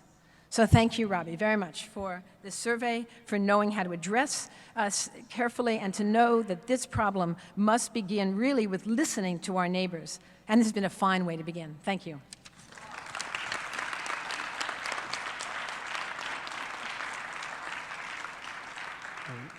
Let me just say thank you to all of the panelists here for all of those very insightful remarks and for sharing your expertise and wisdom with us. We're going to move now to questions from the audience. You can address them to people in the panel, to the panel in general. There are 3 microphones in the aisles, 1, 2, 3 there, so feel free to make your way up, and I will moderate and direct traffic here. Yep. Yes, over here. Well, good morning. This is so rich, and I want to thank, with everybody else, President Zoloth for making this the topic. This is my first time at AAR, and very interesting indeed. I had one comment and then just 2 very brief questions. The comment had to do with Willis's very eloquent delivery, your reflections on the survey. And I would just want to say that as I've heard President Zoloth call for this to be a movement, I think that's where the win is going to be, is when this community realizes that, like equality, this is a movement. I know you said that equality is an issue, but I wanted to just point out that the multidimensional approach that it took to bring us to a greater sense of equality, whether it be related to gender or economics or ethnicity or social or scientific or a whole other host of issues, is what it's going to take in this issue.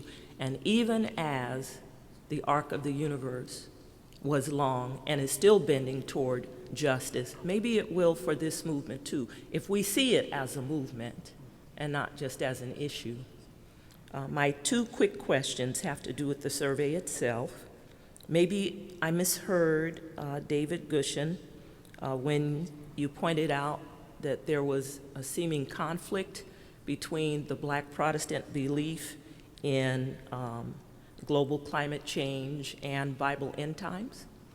And I would suggest, as a Black Protestant myself, that really there is no conflict in that, because I believe, and maybe this is why those numbers came up so close to each other, that African Americans do believe in Bible end times, but they also believe in the agency of man and the agency of God working through man to bring that about, so that the global climate change is just one potential vehicle of that. And then my other question actually is, I guess, to, is it Robbie? Yeah. And it had to do with the subgroups. It looked like Hispanics as a whole were a little bit underrepresented in the total sample at 346 out of 3,000 plus. And I just wonder what you think the new work coming out of Bill Fry that talks about a diversity explosion and that talks about the large numbers of young people under the age of 25 who are people of color in the United States. What do you think the potential for the change in what we saw in your data is going to be as a result of that? And then where are the Hispanic evangelicals in the study? Yeah. Thank Great. you. Well, I'll take the last question first and then pitch it over to David. So thank you so much for that question. I think you're probably looking at the appendix table in the back there. And one of the things that we have done, so PRRI is a member of this initiative called the Transparency Initiative at the American Association of Public Opinion Research. So one of the things that we do to make sure that our data is absolutely transparent is to list all the demographic breakouts in the survey. So what you have before you is a nationally representative survey conducted by telephone, half cell phone interviews, half landline interviews, which is in fact one of the ways you ensure the integrity of the data, particularly with young people and minorities, by conducting half of it on cell phones, so many don't have landlines. It was also conducted bilingually in both Spanish and in English, which is the other thing that's really important for getting appropriate responses among Hispanics. One of the things that happens in all public opinion surveys that are conducted by telephone is that, and those numbers I should say are unweighted numbers, right? So for those of you who aren't sort of stats geeks, what that basically means is that we those are the raw numbers that come back in the survey.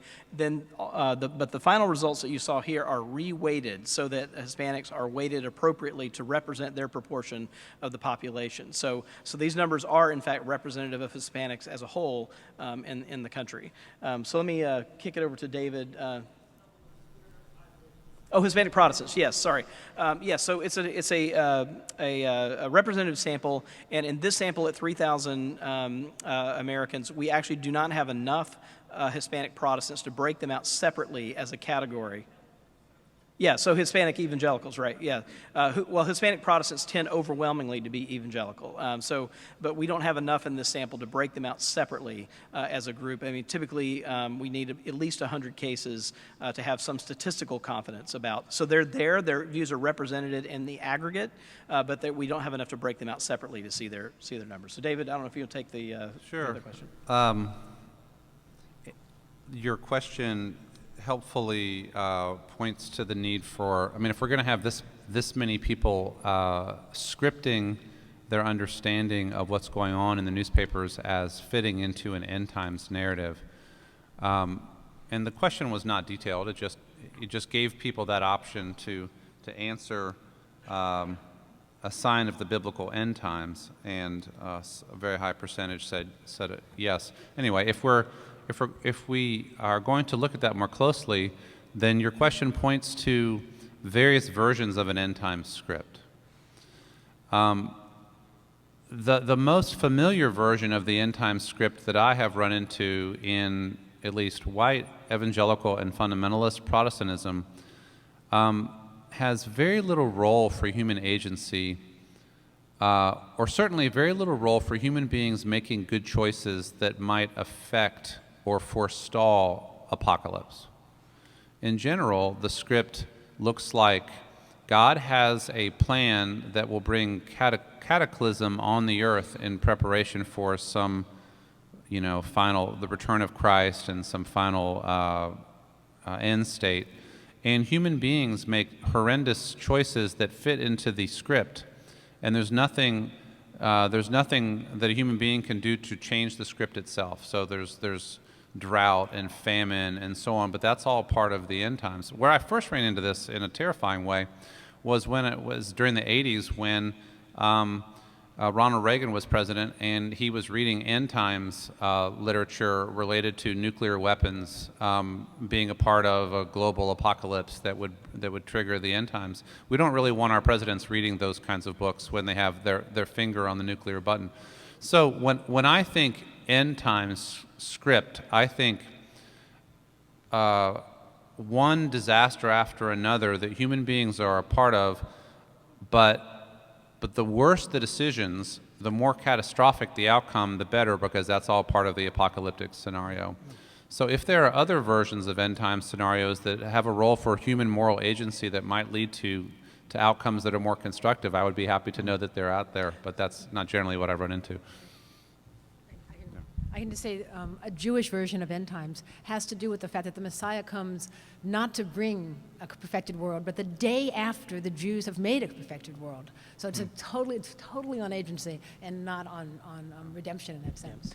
One other just quick comment, we'll move to the second question. One of the things that's clear in the data, when you look at the correlations, you're absolutely right that even though, and Laurel made this point, that even though African Americans score on various measures, their theological kind of touchstones are very, very similar to white evangelical Protestantism. High scores on biblical literalism. On this question about end times, they score very high on this question as well. But the correlations break down, right? So among African American Protestants, there is no correlation between that view and their support for climate change. And there's even among whites, the correlation is fairly modest. It's there actually among whites, but it's a fairly modest one. But it breaks down altogether.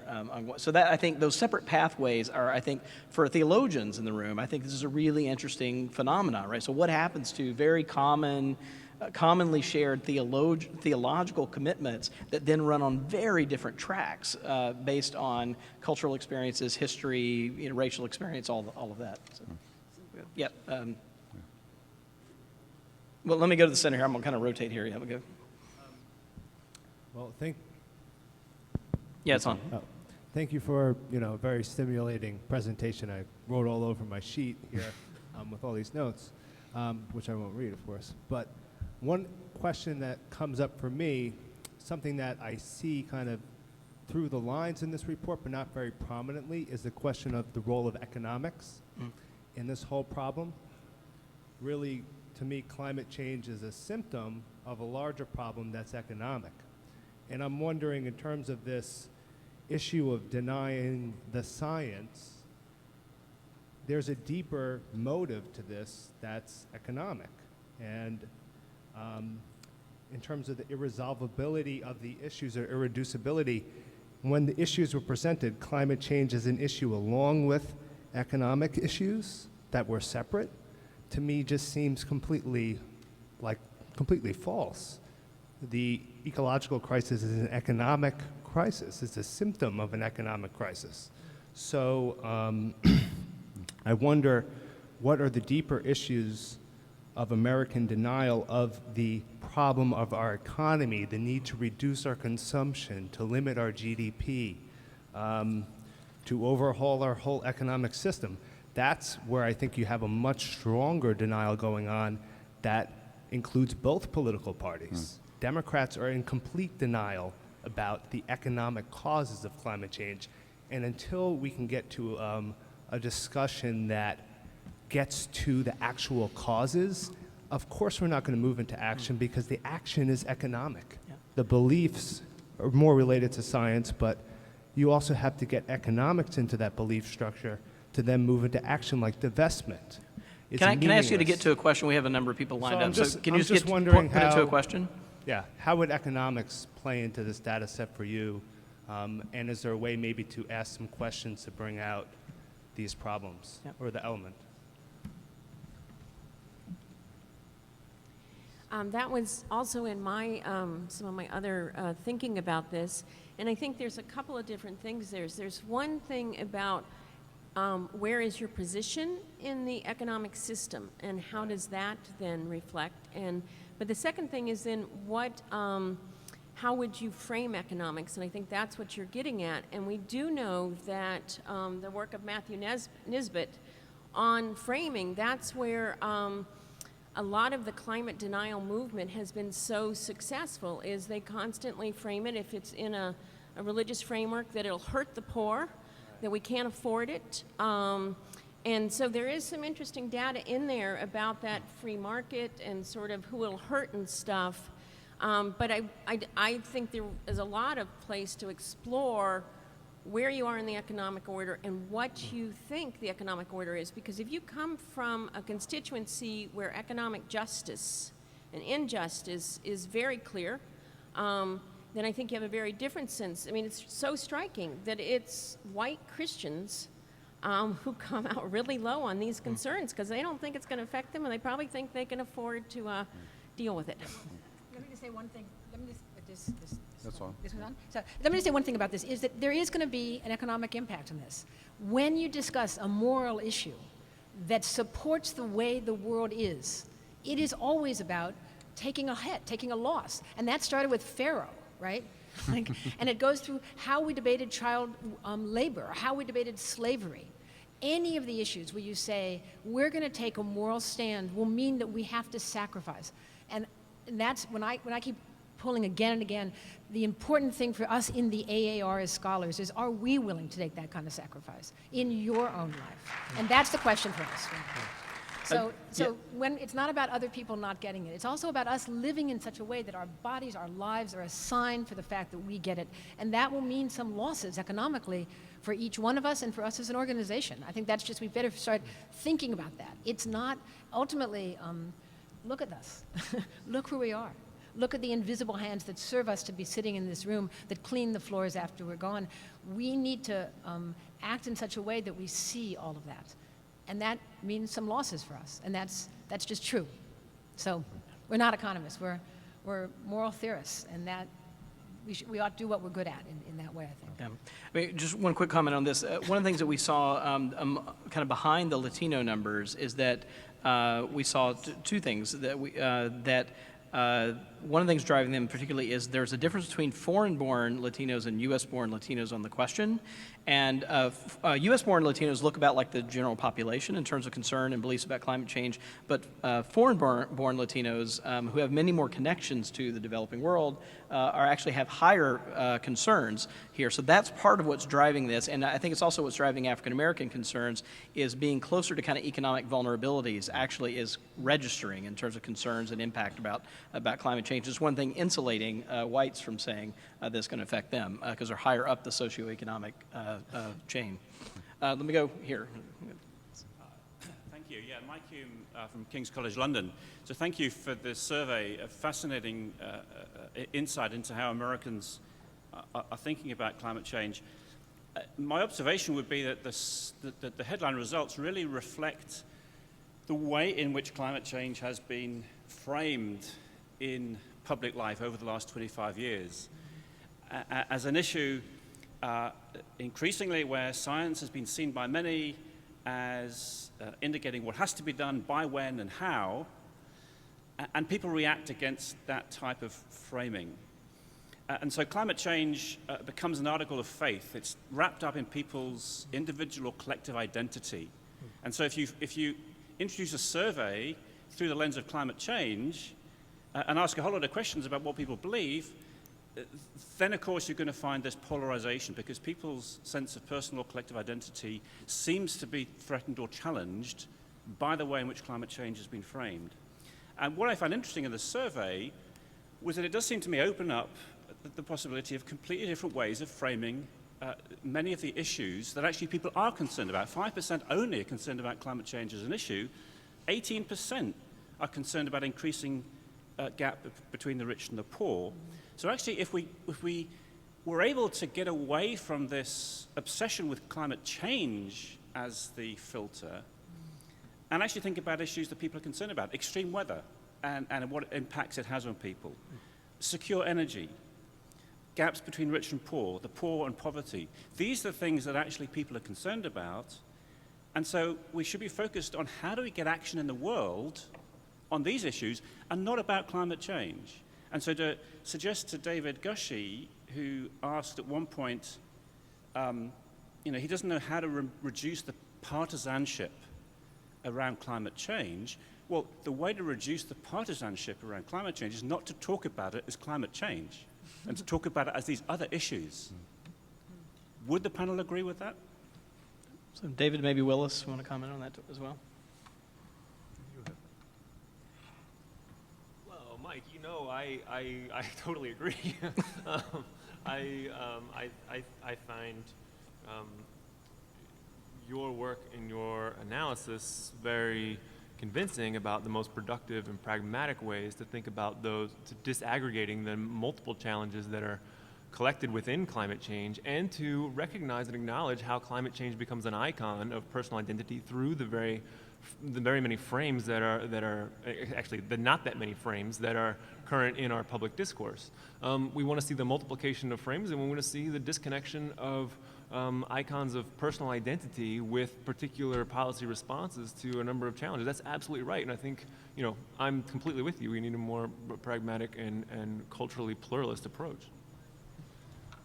I think that's very, very helpful. It is just interesting to note that a fact acknowledged by the vast majority of the world's scientists would have been turned into an identity icon that divides people and hinders further thought about what to do in reaction to this fact. That has been produced. I guess what I'm saying is I think turning this into an icon that separates people and groups them in terms of their identity is something that has been skillfully produced by the variety of actors that have wanted to produce it. And so it does feel terribly sad that we can't deal with the facts that exist because of the producing of this kind of identity icon association with it. It's interesting because a mere 25 years ago, this was not a divisive issue. This was a bipartisan issue. All the first bills were bipartisan ideas. It was the Bush one that dealt with acid rain. These were Republican ideas as well as Democratic. This new division is very new for us, and we can go on and on about the ideological collapse of civic discourse. It's an enormous problem, and this is one version of it. But like you, I agreed with what you said. I was very heartened by the fact that people say they care about the division between the rich and the poor. That's a heartening statistic. The rich use up more carbon than the poor, and you're right, maybe that's the way we could think about it.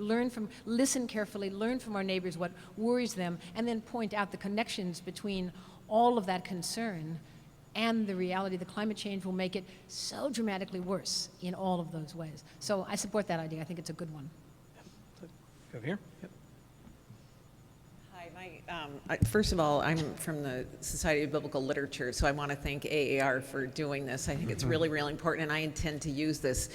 But as a scholar who works on apocalypse and end times, and thank you for this data. I'm just looking at page 4. I'm a little troubled, I guess, about this catch-all phrase that you're using, biblical end times, because I think that just sort of plays into this idea of left behind, and that we have to be really careful with how you. So I guess what I want to see is, are we going to get access to the exact wording of the questions? Because if a pollster asks me a question, I try to listen really, really carefully to the wording, and I forget what it is that got 77% of people to say it's somehow a sign of the end times. But I think, for me, the recent Barker and Bierce study called End Times, The Shadow of the Future and Public Resistance to Addressing Climate Change, that was in one of the social science journals, was, I think, kind of sloppy categories of asking people about the end times and their understanding of apocalypse. And I would want to split much more carefully what people understand as the end. I mean, I would say the biblical end times language is all about the end of empire and the end of injustice. So I'd agree with the previous speaker at this microphone about African American high degrees of belief in the end times. So I guess that's two questions. Are we going to get access to the actual questions that were asked? And did you ask more specifically about how people understand end times and apocalypse? I mean, this whole idea that Americans believe natural disasters are evidence of the apocalypse. Again, I would say, well, what do you mean by the apocalypse? If apocalypse technically means pulling back a curtain to reveal something, I would agree with the question. Yes, disasters are signs of the apocalypse in the sense that they reveal something to us. So. Yep. I'm concerned, I guess, about the catch-all categorizing of end times beliefs without subtly distinguishing what's meant by that. Yeah, so great question. So let me take the question of access first. So one of the things that PRRI is very careful about is, again, being open, transparent. So right now on our website, you can download the entire questionnaire that's got the full question wording in the order that we asked it, including any interviewer instructions that were there for the telephone script. It has the entire script for it there. Just to cut to the chase and answer that question, the question reads basically as it is there. Like, it was an agree or disagree question that says, like, literally, the recent severity of natural disasters is a sign of what the Bible calls the end times. That's literally how the question read. I'm very sorry then that the question read like that, because I don't think we can say what the Bible calls the end times in a kind of broad category like that. Yeah, well, here's what's, so as someone who comes sort of, out of religious studies and into the sort of public polling and world, one of the things we're always trading on is trying to figure out, like, is this kind of sweet spot of accuracy and nuance without getting down into the weeds. And so I would say, like, one of the things I would love to do is to sort of take that question, ask a follow-up question, and parse it out. That would be really interesting to do. And then we could see maybe African Americans aren't sort of doing this, dispensational thing that white evangelical Protestants are doing. Maybe they're doing something different. I think the challenges on a public telephone survey, where you got a stranger on the phone, you're asking somebody while they're preparing dinner, what the challenge is always about, like, how can you ask a question that sort of allows people to say something, accurate, but is maybe not too detailed at the same time. There's always a little bit of a trade-off, and I think quantitative surveys, as opposed to, say, a focus group or an in-depth ethnographic interview, we can really explore these things, are sometimes a blunt instrument. I think this may be a time where that's the case. Can I say something about that? Yeah. These questions are an interesting reminder that, biblical faith is eschatological. There is a narrative, and there's an eschatological frame, but there are various versions of that. And sometimes eschatological framing is very morally productive. When we get to be co-participants in the redemption of the world, that's productive. But when the frame is everything's going to deteriorate into a cataclysmic collapse that a few people will survive and they get to go to heaven when Jesus comes back, that kind of framing, I think, is out there because of a lot of pop fiction, a lot of pop movies and so on that have been out there. So doing more both, obviously the biblical and theological people are all the time thinking about what do we mean in our eschatological framing of our faith. But understanding what is out there in the general public's mind about end times, everything coded by that phrase, that seems to need some more attention. It's very interesting. Okay, go here. Alan Kelshner from the GTU, Graduate Theological Union in Berkeley. I recently had the chance to hear Tom Steyer speak. Tom Steyer, if you don't recognize that name, is the billionaire who's spending tens of millions of his own dollars, his own money, to help make climate change into a movement in this country and to help get people elected who care about that. So when I heard him speak, he was talking about how we reframe the climate change movement and how we talk about this differently. And there were three things that he said. One was that we need to frame it in terms of things that are local and immediate. It can't be just about people on the other side of the world, and it can't be about what's going to happen 50 years from now. We have to frame it into something that affects people much more immediately. The second thing is, and we talked, a couple of questioners already talked about this, it has to be about economics. It has to be about American prosperity. We have to not be afraid to talk about American prosperity and providing good jobs for people in this country. So American prosperity is the way you're going to get people interested in it. But the third thing, and the one I want to hear the panel address more clearly, is that he said too often environmentalists and climate change folks have talked about this in terms of, it comes out as scolding, as a scold, that we have, we're doing things wrong, and it's all about the bad things that we're doing. And also there's a sense of superiority, that we know better, and if you don't agree with us, you're just not very smart. So when you hear Tom Steyer speak, he speaks about all this with a sense of joy and of hope. He says, this is our moment. It's up to us to save the planet. We have this opportunity to save species, to make the planet inhabitable in ways that it's not going to be if we don't act. And we have to carry that sense of hope and of joy and talk about it in that kind of way instead of this kind of negative thing that pushes people away. So especially coming from the American Academy of Religion, I want to hear us talk about this or hear you panelists respond to how we can frame this in a different kind of way. May I speak to that first? First of all, it's my understanding that cognitive scientists have generally affirmed the finding that negative messages shut down the creativity of the brain, whereas positive opportunities for agency unlock creativity. And if part of what I'm saying here is that we need to look for multiple pluralist cultural sources of creativity in order to open possibilities of agency in the face of an overwhelming problem, then it's good to think about what are the possibilities of positive messaging. But positive here doesn't mean that there's great opportunities to make a killing off of this, or whatever it is, but just that there can be ways of enacting what is most important to someone's sense of a human life, right? Right. So those kinds of approaches, I think, are really useful. And I'm going to offer one example outside of our context of the kind of thing that I have in mind and also the kind of research that I'm interested in. There's a book out called How the World's Religions Are Responding to Climate Change, Randolph Haluza-Delay and Robin Globus and Andrew Saz are the co-editors. A number of interesting essays in it. One of them is on Bhutan. Country Bhutan's got a Buddhist heritage, and it's very intentional about how it crafts its Buddhist heritage. Everyone knows about how its gross national happiness idea, right? And that's its intentional use of its filtering of its Buddhist tradition to engage global development ideologies, right? So that's interesting. Now, Bhutan, net carbon sink, caught up with lots of vulnerability as a Himalayan country to climate change, has to figure out how it's going to negotiate the idea of climate change.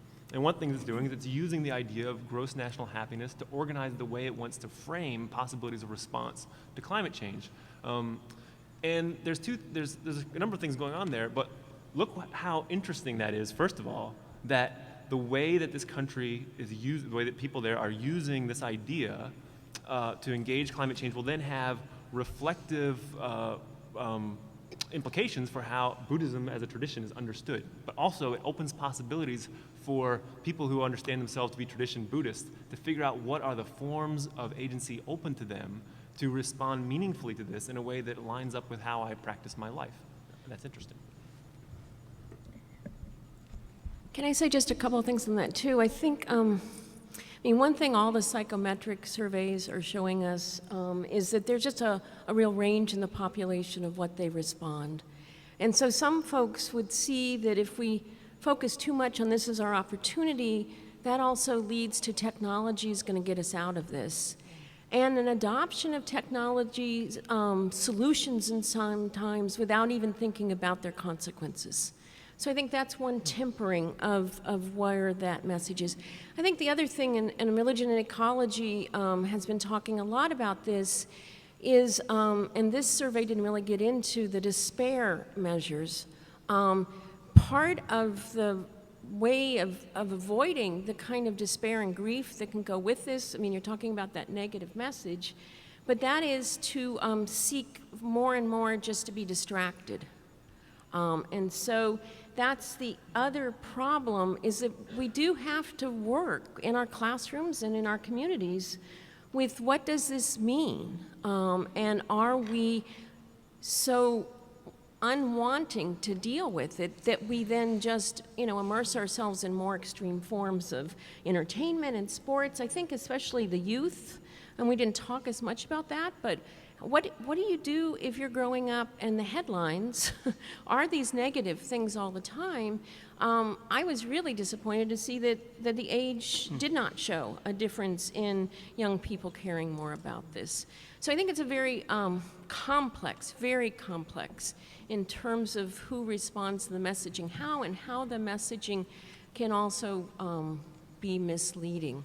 So I want to affirm what you're saying and yet say we need to keep a broader thing in mind. Let me just say one quick comment, I'll move to another question. So PRRI is sort of based in DC, so the word frames and messages are around in every other breath. So one of the interesting things I think though here is just the power of partisanship and ideology here that runs through this stuff that, in many ways, I at least would be skeptical that the magic bullet, the right words, they're going to fire the right neurons, they're going to switch the script, that are going to, are going to be that powerful in the face of what's essentially a tribal identity, that's a sort of a whole.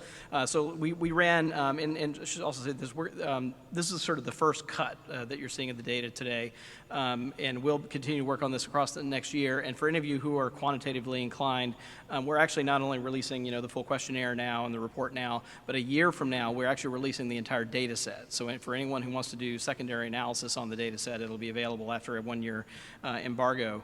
But we ran some kind of basic regression that was kind of predicting, like independent predictors. If you hold all kinds of demographic constant, if you hold people's gender and their party affiliation and all those kind of things constant, you run a regression to see like what is an independent predictor of people's views on like denying the basic facts.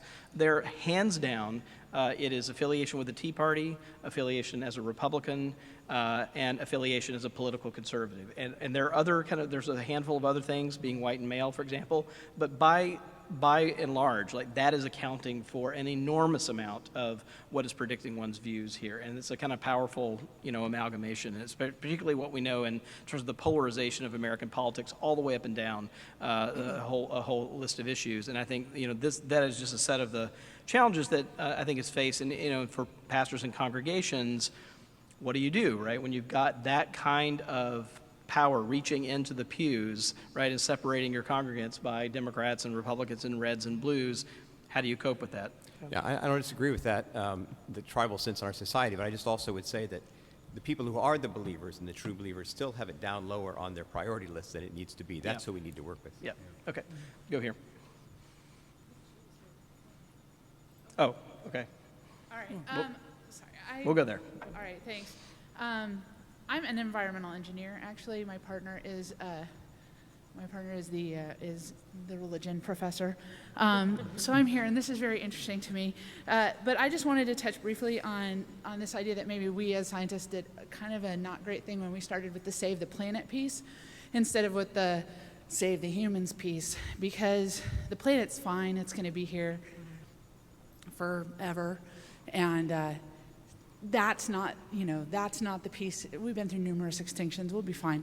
The planet, but the humans necessarily won't.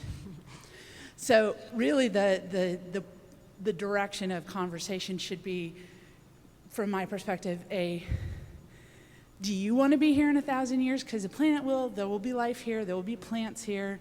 There will be bacteria. But are there going to be humans? And so that's kind of, I think, the piece that we missed with the Save the Planet part. So I just kind of want to bring that up, and also to mention that the environment is not a subset of the economy. The economy is a subset of the environment. It was here first. And that's a big problem when scientists are trying to talk to politicians. So there's that. But I just kind of wanted to hear what you had to think about that as because religion is also a very human thing. Great. Well, according to the survey, Americans will be left, right? No. Christian Americans. No, that was a joke. All right. So I don't know. Anyone want to respond to this?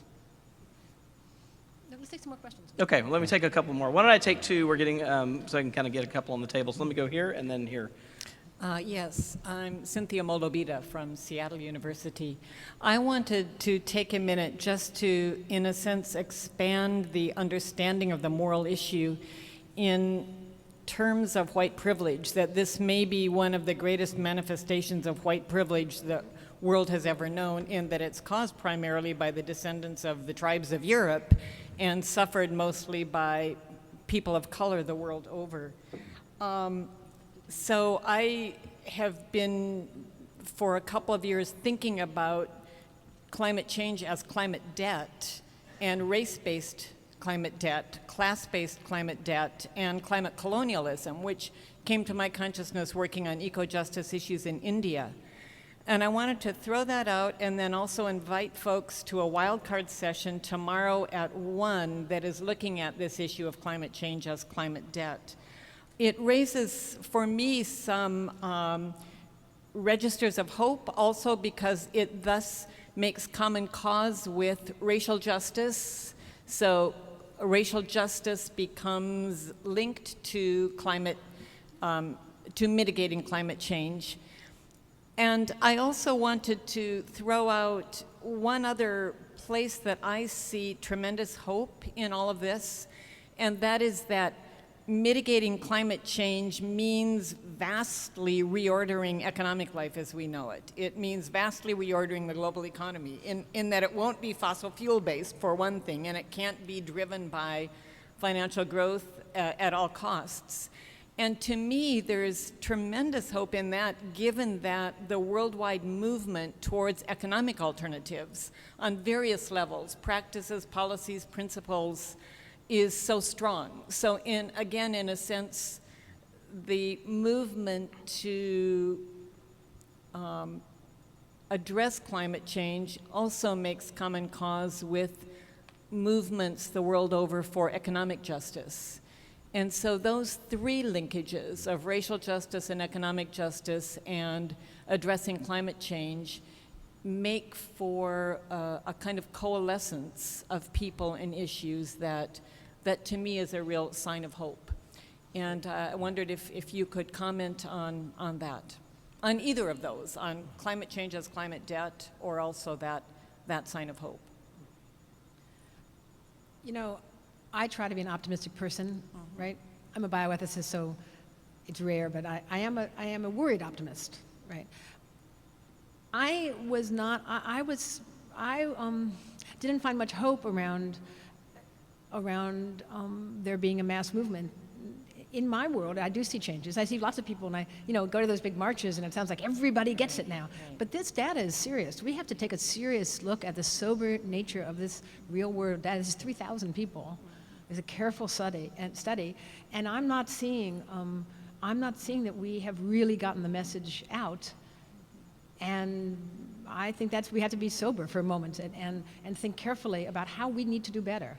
So I don't feel very congratulatory. I think there's a lot of reasons for it. Climate death, or denial of death, I think is a huge part of it. But I want to call us again and again to looking carefully at what our neighbors are telling us about how so far we've done in getting this message out. And they're telling us not so great, not very believable, not just science, but in the pulpit. And I just, again, the reality of this data, I think, calls us to a very kind of critical attention. So we'll with need that, to do I more. agree. We need to do more. Great. Let me take one more Can I here. respond to the first question? Oh, yeah, sure, go ahead. Just about the framing of Save the Planet versus humans. There is something in between there, and that's called the creatures. So I think that certainly among religious environmentalists, the framing of creation care or something like that is really trying to get at that, because part of the problem in many of the religious paradigms, and I'll speak specifically about Christianity, is human exceptionalism, and that somehow humans are so much more godlike, and to be, even the language of humans as animals is extremely difficult for some folks. So I think that, yeah, the planet may be here, but there are an awful lot of species, as we know, who will not be. And I just want us to always be careful in our framing to recognize that we may think we aren't part of ecosystems, and we may think what happened to those species don't affect us, but it does, and it affects us both in how we live, but also in psychologically. We are connected with this whole planet. And so I spend a lot of time thinking about framing, and so I don't want to ever put it that it's humans versus planet. I just want us to always remember all of the creatures that are cohabitants with us. Great. So we have 4 people at the mics that I see, and what I'm going to do is go ahead and get all 4 to make sure we get everyone in. So if you could be as brief as possible and get us to a question, that would be great. So we'll go here and then back and forth. Yeah. Yes, I have a comment on attitudes and then a concern about the survey. To follow up on Dr. Kearns' point about science and all the concerns about economy, Vince Miller, University of Dayton, sorry. I think one of the fundamental problems with our experience of technology and science is it's through the global economy, which is fundamentally distant. And so we experience the goods without the externalities. And so then when it comes to attitudes about climate change and attitudes about our lifestyle, there's this fundamental global disconnect on all issues that really comes back to haunt us here. So when we want to find out what people think and experience, they don't experience it at all because of those commodity chains. My concern about the survey and what's been picked up in the press, and I just want to begin by thanking you, Robbie, for your work to do these detailed studies of religious beliefs and how they impact public policy and attitudes. But one of my concerns is when you ask people a question about religious doctrine, they give you the doctrine answer, and that doesn't necessarily tell you how that's working in their lives. And so we talked a lot about the apocalyptic narrative here. And there's a lot of very hardcore apocalyptic people who are living in the narrative that David pointed out, where humans have no agency. And if you survey people who went to fight in the Gulf War, you'd find that they are overrepresented there, right? If you look, I mean, World War II was not about the Shoah, but if it had been, I think those people would have been represented there too. They are very activists in some ways. When they confront crisis, that apocalyptic narrative is back there as a frame somehow, but the connection between that doctrinal belief and where they come down politically and in terms of their personal action is enormously complex. And that's just one of the issues we face in this study. And as that's getting the big pickup, right, that, it's the Lynn White thesis in its simplest form that's misunderstood is what's reinforced. When we're looking at what believers actually do, it's always much more complex. So. Great. Okay. Hi. Evan? Thank you all so much for putting together a really great study, and I'm impressed that this is the first cut of the data. It's a really great look. So I want to focus on a question captured in the first 2 words of the subtitle: why Americans? You had said something a moment ago, Robbie, about foreign-born Hispanics having the predominantly outlier beliefs on climate belief. So I want to think a little bit about how many Americans agree with the idea that people in the global south will be predominantly impacted. It's sort of a recurrent theme in the questions. So if there's this higher number of people who believe that those impacts will be disproportionately felt outside the United States, and then actually lower levels of belief in climate change as a scientific theory than that number, there are some Americans who know that it's true, think it will affect other people, and still hold to the talking points that are sort of partisan talking points about it. So I want to think about that middle ground of sort of, I think this cuts to the chase about why people do or don't care. They are at a tremendous personal remove from the issue itself. Sort of the mechanics of how that works is, I think, the big question for us as scholars of religion to address, and I'd love to hear the panel's thoughts about that. Thanks. Okay. Thanks. My name is Jim Antall, and I lead the United Church of Christ in Massachusetts as its conference minister, and I spend between 15 and 20% of my time on climate change for our denomination nationally, the United Church of Christ. I am so grateful for what I have heard this morning, and some of what I say will be familiar to Laurel and to Willis. My first comment is social change movements of the past 50 years indicate it takes somewhere between 4% and 10% of the population to change everything. So shouldn't it be some goal, I guess I would say it strongly, shouldn't it be a goal of the teaching of religion? That's where I'm headed with these comments. To get to the point where 4% to 10% of Americans are willing to put their lives on the line in relation to this. One of the things I frequently say is that civil disobedience should become a mark of discipleship, a normative mark of discipleship. That's an example of what I mean by putting lives on the line. The second thing that links with that is, I don't know when, but sometime between now and when human beings think we've sort of dealt with climate change, we will shift the golden rule from what all religions understand it to be now to something that I call Golden Rule 2.0, in which future generations are regarded every bit as much our neighbors as present generations. How can the enterprise of religious studies in America meet that goal? And then my third comment, and it's really implied in what I've already said, if it's the case that I, as a bishop equivalent in our denomination, have shifted what I understand to be my vocation relative to the circumstances of life that we live in, what should it be for anybody who teaches religious studies in America? What is the claim upon them that creation, and particularly the anthropocentric consequences of creation, what is the claim upon them and the entire enterprise of the teaching of religion? All right, you will have the final comment and question here. Marvin Ellison from Union Seminary, New York. I just wanted to start by saying thank you both for this research and for this panel and for the focus during this annual meeting on climate justice and how important this is. Given the findings from your study, I want to both express appreciation for the panel and just acknowledge my disappointment that we do not have any scholars of color, especially those who most directly are familiar with what's going on among Hispanic Catholics and Black Protestants. But if I heard you right in terms of what the research finding suggests, in those communities, the leaders are doing something right. And I assume that means they're speaking up, but I'm also curious about what they're saying when they're speaking up. And this connects with what I heard Cynthia Molabito say about the framing of this issue.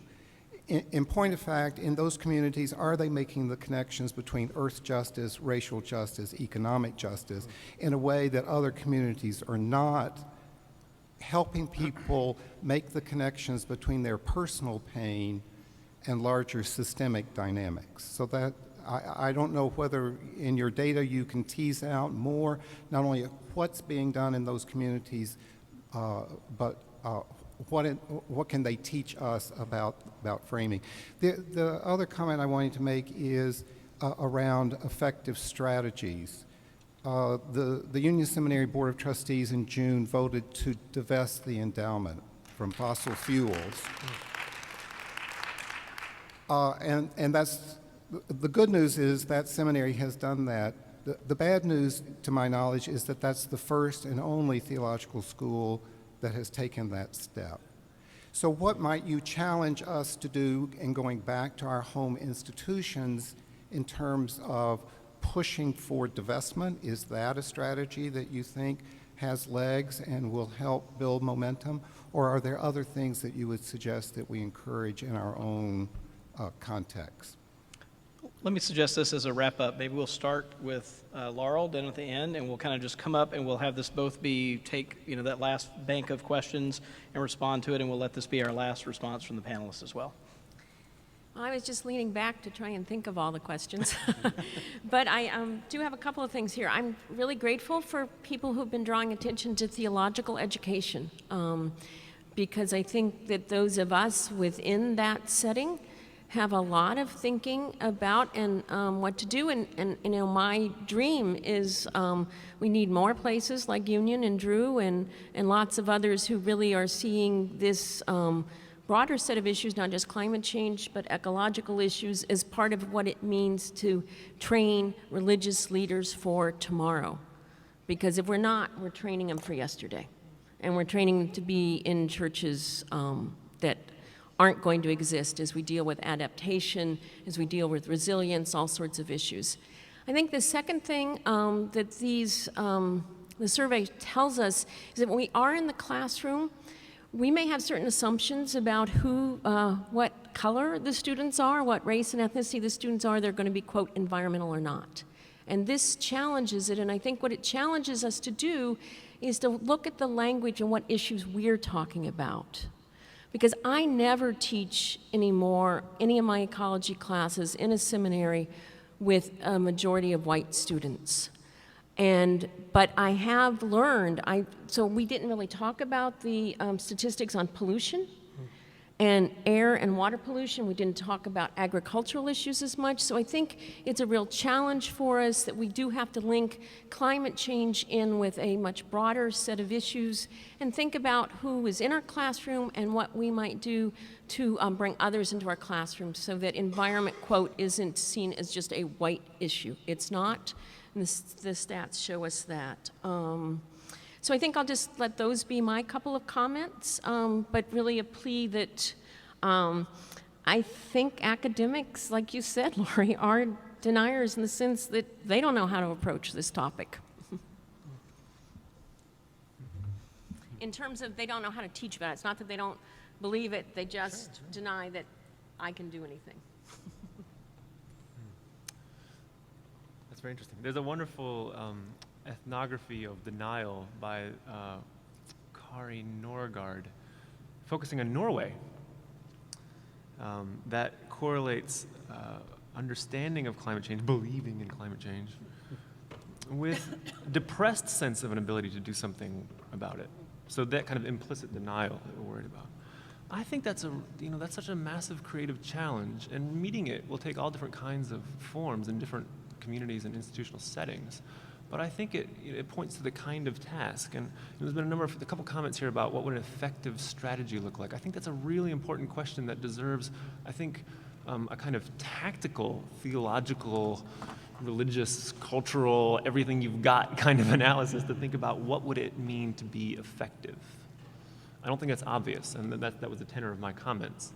I could say more about that in regard to divestment. I will say, last time I got asked to talk at a seminary, I made a pitch for divestment, but I was very clear about what I thought that divestment could accomplish, how that's disanalogous from previous divestment campaigns. It's not like the South African divestment campaign in some really important ways. I mean, for one, there's not a formal solution to climate change in the way that there's a formal one to, you can end a racist constitution and that one goes away. I mean, racism doesn't go away, but there's a formal kind of thing you can expect. And it's not the same. It's just different here. And so thinking through what a tactical use of effective strategies like, I think deserves real creativity. This is one last point, and that's to Jim's question about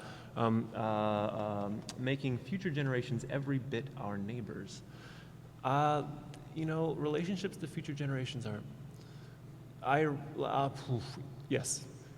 Jim, you've read my book, and so I just wrestle and wrestle and wrestle with that question, and I go around and around, and I kind of land this way for religious communities. Maybe our final obligation to future generations is to pass on the traditions by which they will rightly judge us.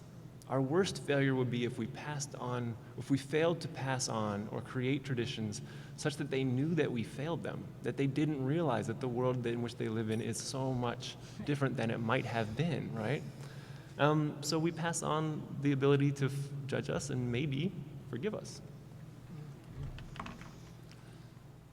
I'm thinking about the comment that was raised over here about that there may be a disjunction between the numbers related to impact on the poor in other parts of the world versus believing in climate.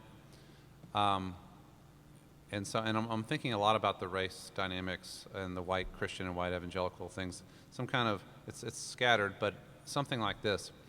I think that white privilege and being ensconced safely in America leads to an implicit sense that in the end everything will work out fine for me and my kind of people. Because it usually does. The systems were set up for us. They are enforced by people like us, and they end up working out for us, whether that's criminal justice or economic or environmental policy. It usually works out for us. But other people are not us, and so maybe it's not going to work out as well for them.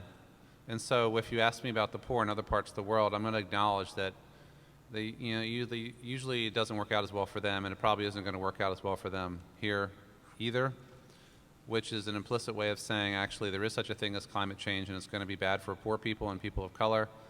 But now back to my politics, which tells me it can't really be real, and so therefore I'm going to answer those questions in that way. And so that gets to Cynthia's question as well. The learning to recognize the way in which privilege distorts perception and distorts a way of life, and learning to divest oneself both of the distorted perception and the distorted way of life is a lifetime challenge. And it is a very hard message to communicate to people who really like living the way they are living and looking at the world the way they're looking at the world, beginning with us. So I think this connects this climate issue to a lot of other issues that we're deeply concerned about in the American Academy of Religion. I'm going to have a lot of chances to say a whole lot tomorrow about what I think we should do and how we should react to numbers like this, to a world like this. But I'm going to say briefly here today is the head of the UN Committee on Climate Change is going to be here at 11:45 virtually from India. And I hope people come and hear him, because I still think that we need to hear the story of the science and deeply understand it. On the other hand, what I've learned today is the complexity of the problem. And that's all what I hoped. I didn't go to one climate change session or one eco session the entire time I was at AAR until I decided it was important, right, this year. And I think I'm kind of like most AAR people, right? We're good-hearted, we're liberal, I'm a Marxist, and so, but it didn't seem like a critical problem to me. I was more interested in other things, or I wanted, a little Jewish text thing going on. It was brought to my attention forcefully by reading those UN reports. And I wish we could say happier things about it, but oh dear, so I think we have a lot of work to do right here among the 10,000 people that are attending this session, this weekend. 10,000 people, if we could change the minds of our colleagues, if we could find out a way to speak to our colleagues and say, put this first. Think of this now. It is happening now. Is in some sense the Paris 2015 might be our last chance to really have any really meaningful physical impact on the climate. If we can't figure it out, it is disturbing. And then we will have to turn to other things we know about: refugees, hospitality, immigration, taking the stranger in, which we're good at. But I have higher hopes than that. I have a hope that we could do something to at least give people the chance, the choice, to have made a choice. And what these studies seem to show me is we have not made it clear what the choice is. That it is an identity issue, that it is a marker of one's politics, is a tragedy. It's a tragedy. And it's as if people lined up on Democratic and Republican sides about whether molecules were real or whether atoms made up this table. It's like, well, wait a minute, So we have to think about how what has happened to in the American political system that has allowed facticity to become a matter of belief. And that's one of our challenges today. I hope to learn a lot from this meeting. From all the good people, especially the people on this panel who've spent years and years of your lives thinking about this issue. And I want us to do better. So thank you, Robbie, for allowing us this opportunity to begin to learn how. Thanks.